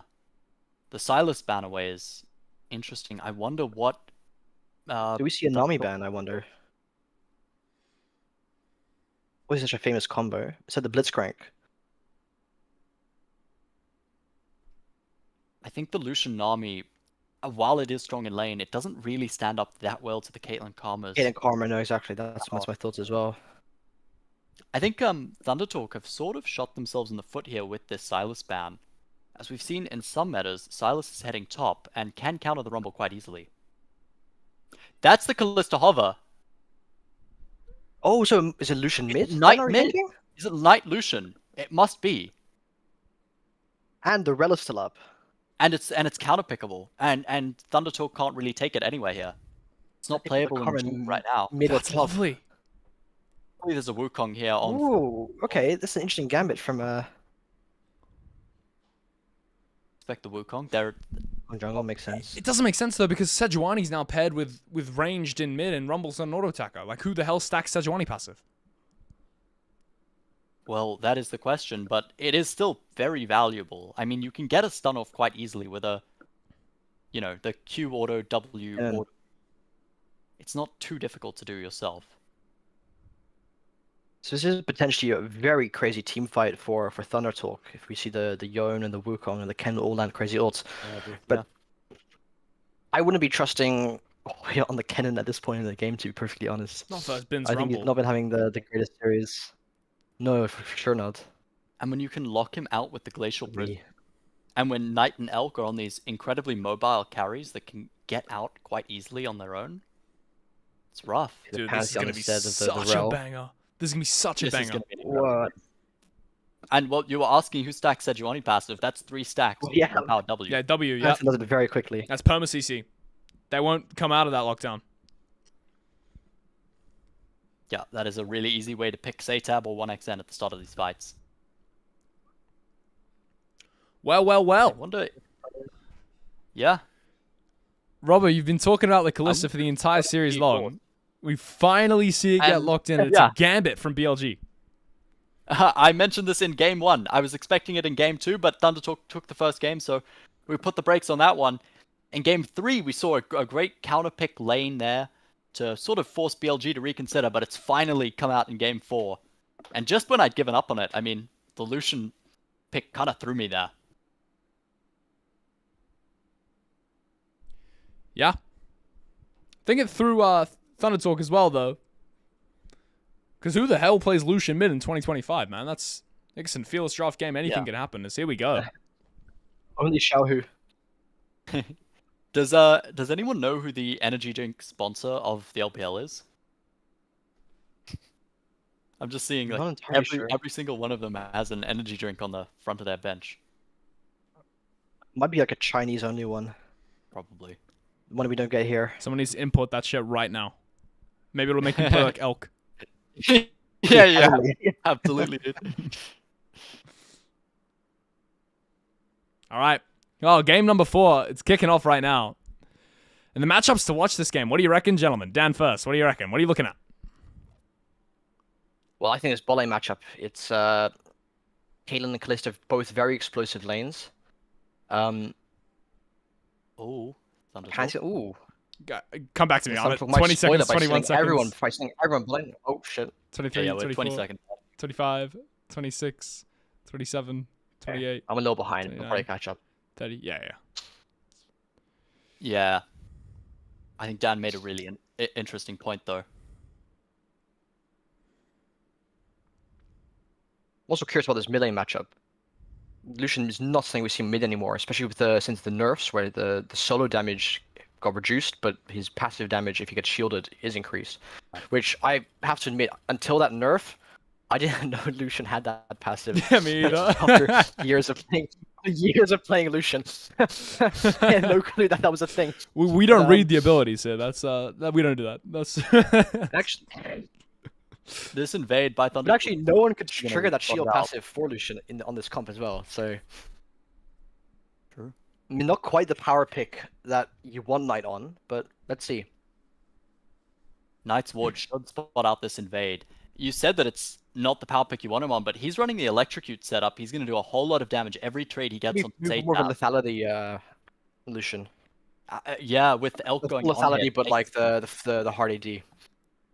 yeah. Watch this bot 2v2. Hold on a second. On's just going to W up 1xN. Oh, Force out what his you cleanse. want. Already be ignites after the cleanse. Elk doing so much damage. Actually flashes as well. They want this kill. They're putting a stamp on this game within 5 seconds. BLG, they're getting aggressive, but they're going to get punished as Base 1 flashes forward. So does Feather. Barrier opted into as the flash W from On. ADC alive desperately. 1 HP left on Elk as Knight going to pick up 1xN as well, and it's gone to pieces for Thunder Talk. As BLG, are they out here, Thunder Talk? I don't think they are. On's about to get his W back. He might look for Feather. He's going to do exactly that. No flash, no heal. He's going to get locked up, cooked, centered. The hell with the electric from 9. And here comes Way. It's going to be 4 kills at level 1 for BLG. Knight's got 3 kills off that level 1. That is just terrible. No, it is a power pick. 1,000 gold lead at 2 minutes. Wrap it up. Oh my goodness. Wrap Could it have up. gone worse for Thunder. I think it might be 3-1. In a boat, tied up. This is terrible. Send I'm me feeling home. very good about my prediction this game. I mean, yeah, Knight's Ward spotting out that invade early on. 1xN just gets absolutely Yeah. punished immediately here. Great job by Elk to stay Walking- alive. He actually dies, goes under tower, and I think, and manages to survive. Doesn't die to Baytron there. Lives on a sliver of HP, and then 1xN goes down to Knight, who picks up 3 kills on him, Feather, and Satab. Great rotate down by Wei, the jungler. Yeah. But even with your jungler in the area, you do not walk into a bush where there might be a Pantheon Kalista level 1. Yeah. Especially as a Caitlyn Karma, where the range is your only advantage here. Yeah, especially when you've just... I'm not quite invaded. sure what they were thinking. Oh my goodness, Knight! Yeah, what the hell's going on here? I think you're a little bit no, ahead of me, Satab, Robbo. no Knight is just flash. solo killing Satab. He's going to have to flash. He doesn't have flash. Knight's just going to kill him. He's dead. Oh my goodness, this Lucian is a bit game over. He's got the Rectrix. I think that means he's going for the... Robbo, hold that thought, because there's more trades in bot lane. It's Elk this time. He's started a big engage here. On doesn't have his own W to keep the trade going. So anyway, continue your thought.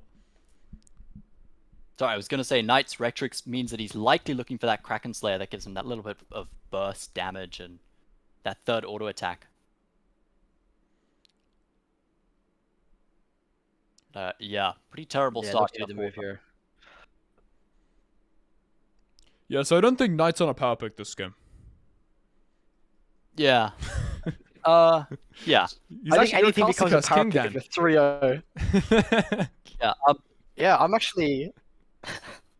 The Thunder... Yeah, I'll take that as a compliment.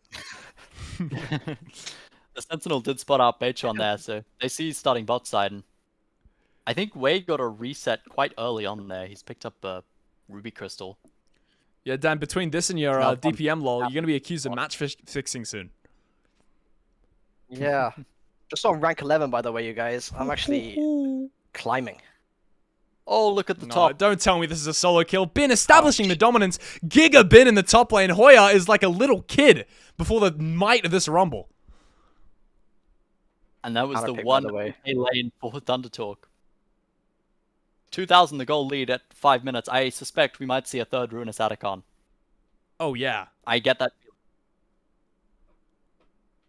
So, BLG's bot lane gonna be forced to back away. You have to respect the power of the Caitlyn Karma, even if it's 2 kills down. I'm really wondering, how do you come back into this game as Thunder Talk? I think they still have a very strong teamfight win condition. Oh, for But when sure. a Lucian is this fed, when a bot lane is ahead like this, And who do you does Thunder need? Talk even get the chance to execute that? Yeah. There is no exhaust on BLG, which is what I was going to ask about as we exit a draft, because I don't think On can ever take it, and Knight and Elk certainly. No. But to be fair, I think that is something we've seen quite a bit more, that people just don't feel the need to take exhaust into Kennen. It's just quite a few games now where I haven't seen the exhaust taken. Often that's also because it could be an AD Kennen. But True. It is the Electrocute and the Faded Ashes for Hoya now, so. I was going to set it up by Wei. must be the Leandri's. This is, I mean, this is a gift they get from what happened level 1. If red side is taking grubs, you're probably in a bit of trouble.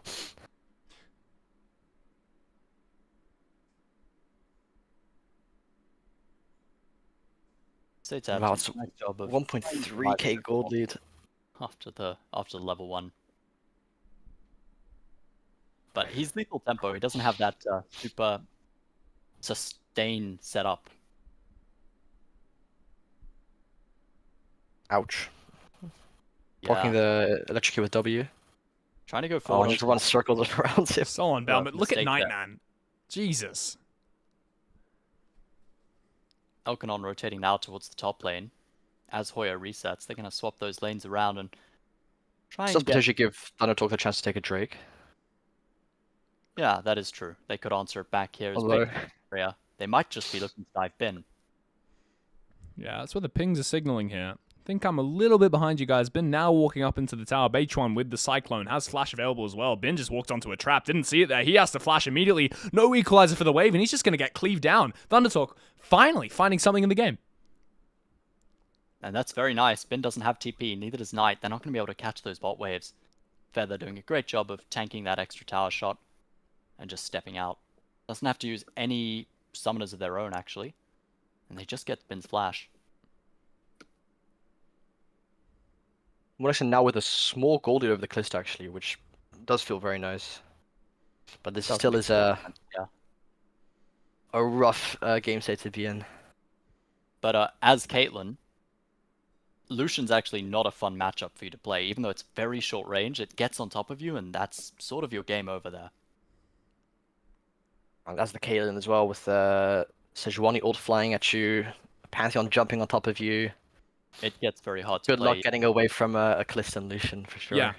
Super And mobile when chance. Knight's this fed as well, blink and you miss it and you just die. Like, it's insane how fast he's going to one-shot. With electrocute. We do now see the Kraken Our Slayer way. already. Yeah. 8-minute Kraken Slayer for Knight. Yeah, it's going to be a tower race, but it's top tower versus bot, and BLG have 3 grubs. I think this is an easy win for Oh, win that. Elk and Wei. Already feats of strength going over as well. Jesus. Yeah, 8 minutes, 30 seconds into the game. That was very quick. Look at On's I think boots as Thundertalk well. are doing a good job of stabilizing. They are. They need to slow this game down and really rely on that team fight win condition. Knight's now got his first item.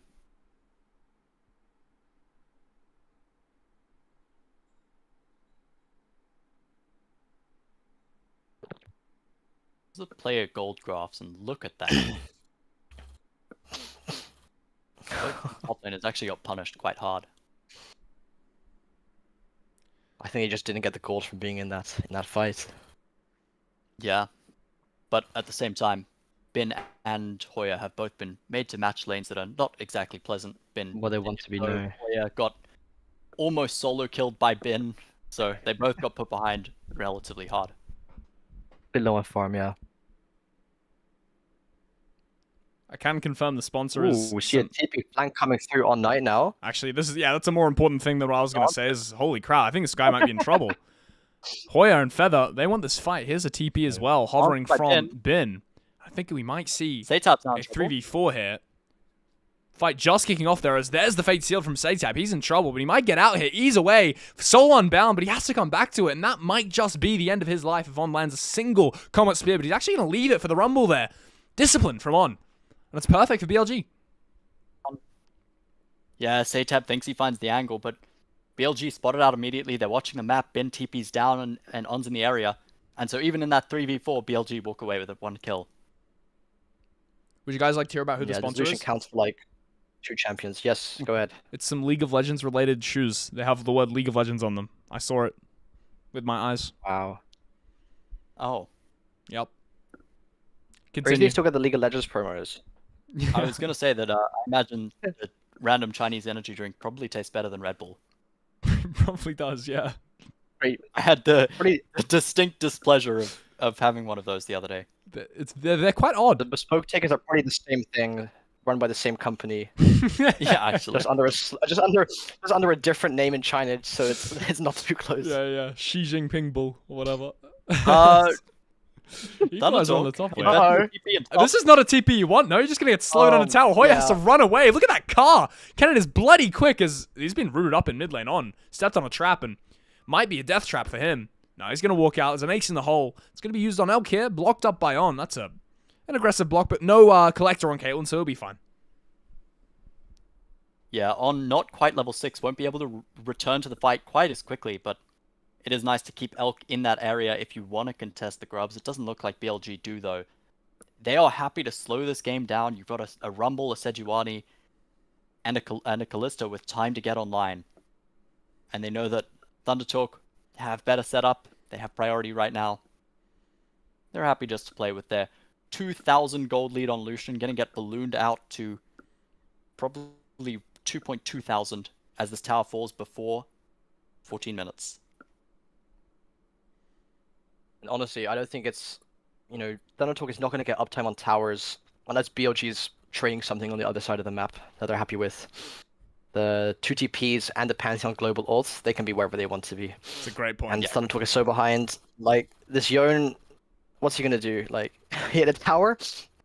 Yeah, The wave and just instantly dies. with lethal tempo, you were hoping to find something. You were hoping to play for those fights, but No, now you might that see. happen.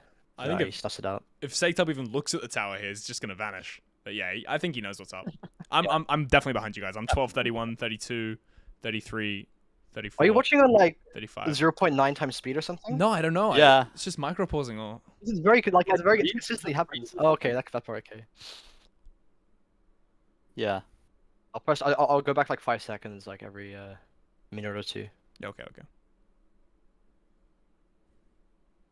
And I want to mention that Elk Sentinel has been spotting out so much of what Beitron is doing. He is on vision so often in this game.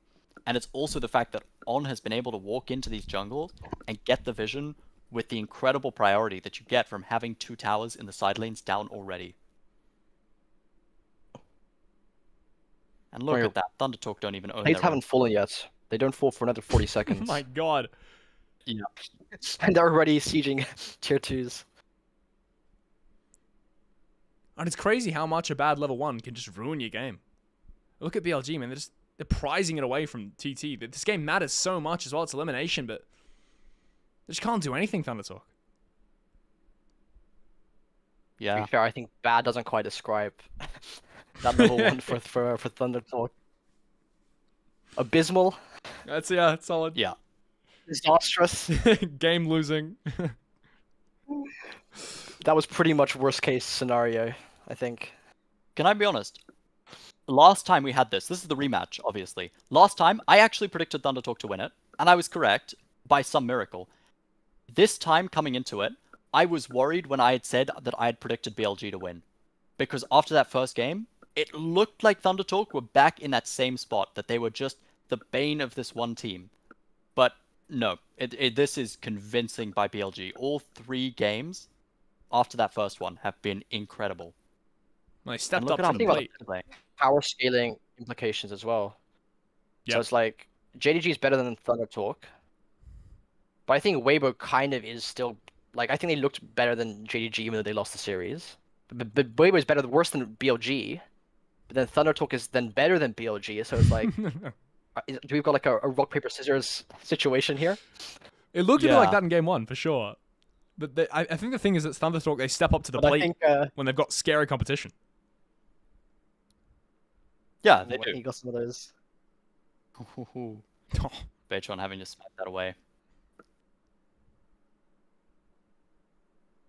Ooh, Nice. Wow. Trade here in mid. Knight's just doing so much damage. The flash forward from On. It's going to force out the ignite. Nice sidestep from 1xN. It was a prediction there. Thinking the Glacial Prison was going to come out. He was in fact correct, as now he's rooted up. Getting shot in the face as the Poro Rider. But, I mean, no damage done, because, I don't know, Caitlyn is 0-1 and Sejuani has a heart still. Cleanse and... Yeah, Cleanse and Heal got for On's summoner spells there. Yeah, not the best trade, but I don't think it's too bad. He's got Hex I Flash. don't think I was happy with it. Yeah. Do That was BLG need incredible to accelerate? movement from 1xN there. I don't think so. I mean, you've got a Rumble with Equalizer. You need to get a lead on Lucian, but they already have that. Like I think they're far enough ahead that it doesn't matter, Yeah. really. And this is the Lethality Callista, which we've been seeing for the last couple of months. Not my favorite, Yeah, certainly not. but if you got the Lucian damage, I see why you'd go for it. Ben has Also, the if you're equalizer. watching out for a Kennen and a Yone and a Wukong getting on top of you. Yeah. Oh, ace in the hole. Bonk. Hits on in the Calls face. him. The Yeah. empowered ninja tabbies probably feel pretty good there, I think. Oh, yeah. Even though they're not that strong. A little bit of extra armor into the Caitlyn. Not bad. I mean, 3 members of BLG have picked them up. So, Oh, look at the top side. Oh, play tab. he's Has the just flash, dead. No, but- he's just so dead. Glacial Prison back in Nah. 2 seconds is way is actually not going to pull the trigger. And I think it's the correct call, because why the hell do you even need to kill this Yone? Sure, he's dead there if you press Glacial Prison, but then you lose Glacial Prison. It's just not worth. No, I think there was a monkey with Cyclone and Feather was walking up. So I think it's the correct call. They back away. Thundertalk gonna concede Prio in that top lane. And Lucian has hit 2 items, by the way. Yes. When exactly that Hit happened, but a while ago, actually. 2 not cheap items before 17 minutes. That's Yeah, that's crazy. Setab. hmm. Setab -1. Ooh. Observers, Ah! LPL observers on that.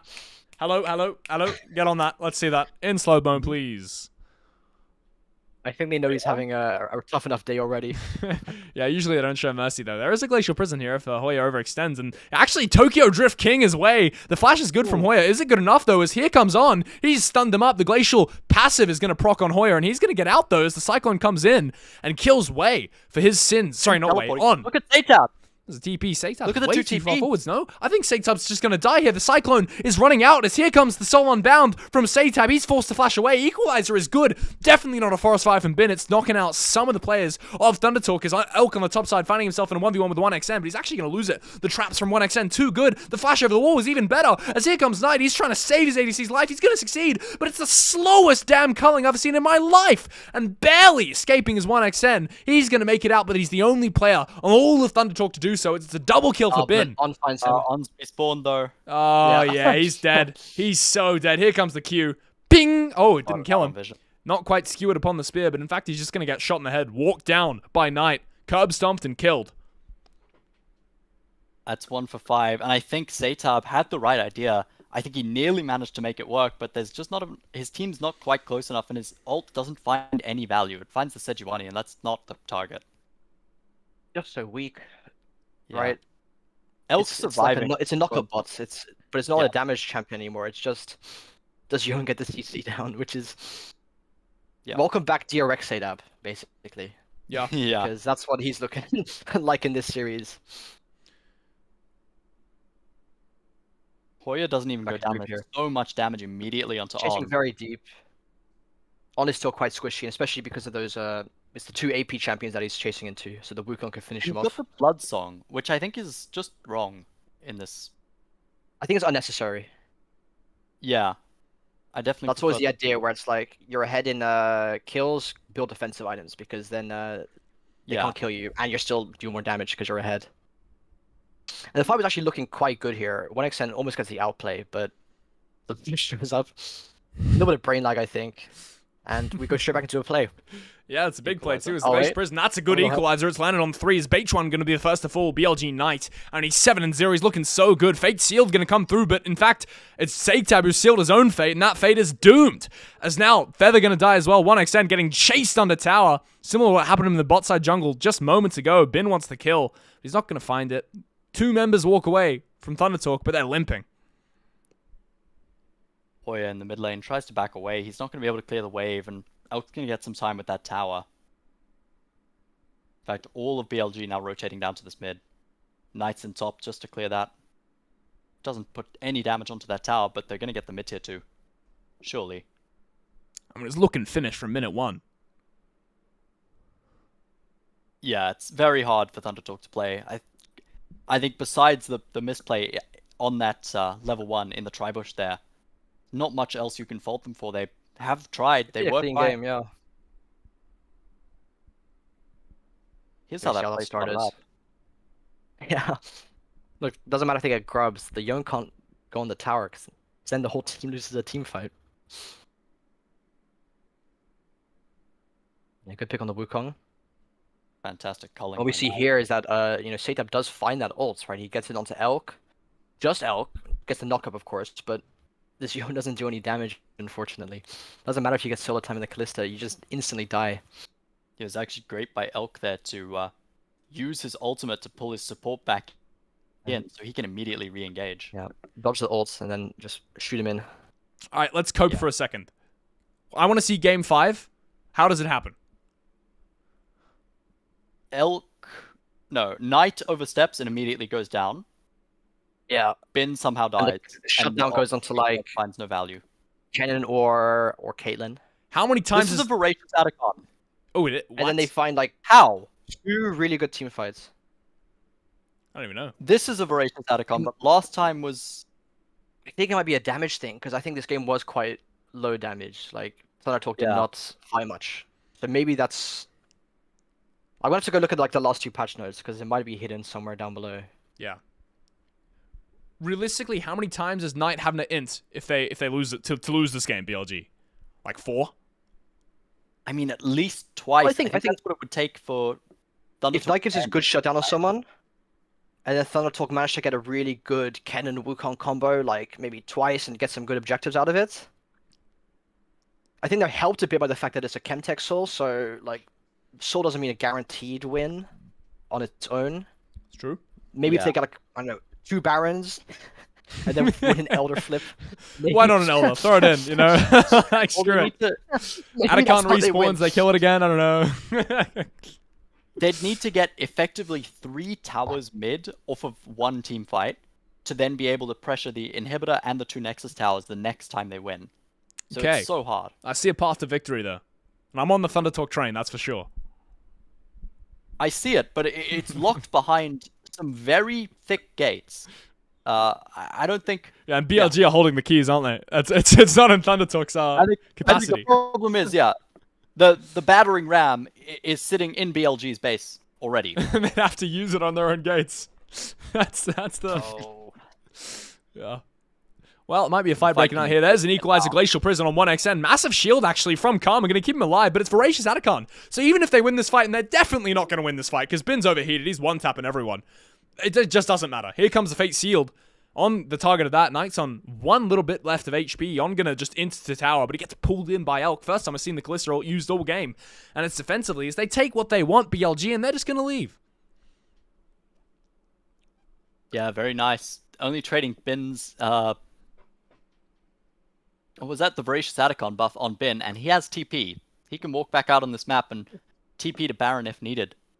Still 28 seconds left on all of the other members of Thundertalk, of BLG's Atacons there. BLG is just so far ahead. They're using the Otacon like the pre-nerf Otacon, where you would just go dive a side lane tier 2. Yeah. And it worked out, yeah. Just sprint to the Doesn't matter top and that go, it's alright, boys, we're 15 going. instead of instant. Doesn't matter that it's 200 gold instead of 100 gold now. It's just so far ahead that it's just you might as well play the dive and just get a tower out of it. God, how the They hell gotta was kill all and that a power, kind of yeah. thing? That was messed up. Yeah, and that was always gonna mess up. That wasn't surprising that it was stupidly strong. But I think it's in a okay spot now. I agree. Yeah. I think it's cool. I think 5 teams also gotten seconds better for at that. like trading off of it. Like I think we saw this with Weibo. I think was quite good at like Otacon was being taken, but like don't throw the game over it. Just go get something else. 'Cause Genji Otacon's HLE. only worth if you get It was defined by that. Genji Actually, that's the every other single time we example. trade it. yesterday. Yeah, exactly. They didn't lose their head when Genji was on it. They just Matron might know, lose his hey, head look, here, but in the most he only- literal he sense, I was think he's the this monkey's going to get decapitated if he keeps playing here. Barely lives out. The Karma Shield's actually quite large here. Is on the target. Oh, There's a slicing maelstrom. It's quite large. Equalizer, though, is Take that. even bigger as on. With the... I don't know how the hell he's alive here, but he is. Elk doing all the damage. He's full HP. He's completely peeled. There's no opportunity to win this fight. Oh. What is that ultimate from Satab? I didn't know Yone was blind in lore. That's crazy right there. As Knight and Elk, they're still alive for BLG. And 1xn and Feather, there's nothing to do except for try and pick this guy. But you're just not going to succeed. There's Knight putting bullets in Feather's brain, and finally, Ben gonna rocket up 1xn, take him out, and I think, ladies and gentlemen, GG is in order, because the Baron's gonna go down. Yeah. It looks so good. I mean, the clone tanks the Glacial Prism there. Batron lives for so long, manages to get a re-engage. Fantastic slice clone. Slicing Maelstrom by Hoya is so big to get that first pick, but it's only one pick. And what was actually huge here is Satab, look at this 1v1 against Knight, because he somehow wins this. Missing that first Q. Oh! Knight's looking backwards. What I the? think I Chinese expected Lucian, the reconnect. He's doing the TikTok Lucian Hoya Chinese very combo. nearly finds Elk with the ult. Yeah. But And then this oh, ult from Satab, Satab man, just so come high. on. No. Someone give this guy a hug, like. Yeah. Oh god. Poor guy. And that's only one kill, and it's only on the support. We see the soul now, 26 minutes. All Alright, outer turrets and, gone. Baron good. buff. Yeah, I don't know, man. I think I'm struggling to find a way to make our analogy worse. But I think the battering ram that they need to use is now like they need to put it together. It's like IKEA. It's like a 500-page instruction manual. They need to assemble the battering ram. Well, BLG need to assemble the battering ram, then break their own gates, and then maybe we have a chance.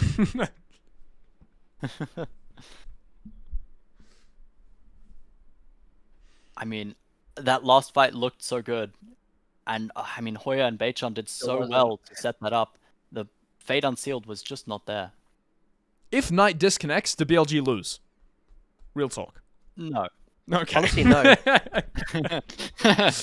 Imagine you were in a solo queue game in this state and you're mid DCs. You're like, I mean, yeah. No, that's 11K. are you gonna FF? No. That's a free win.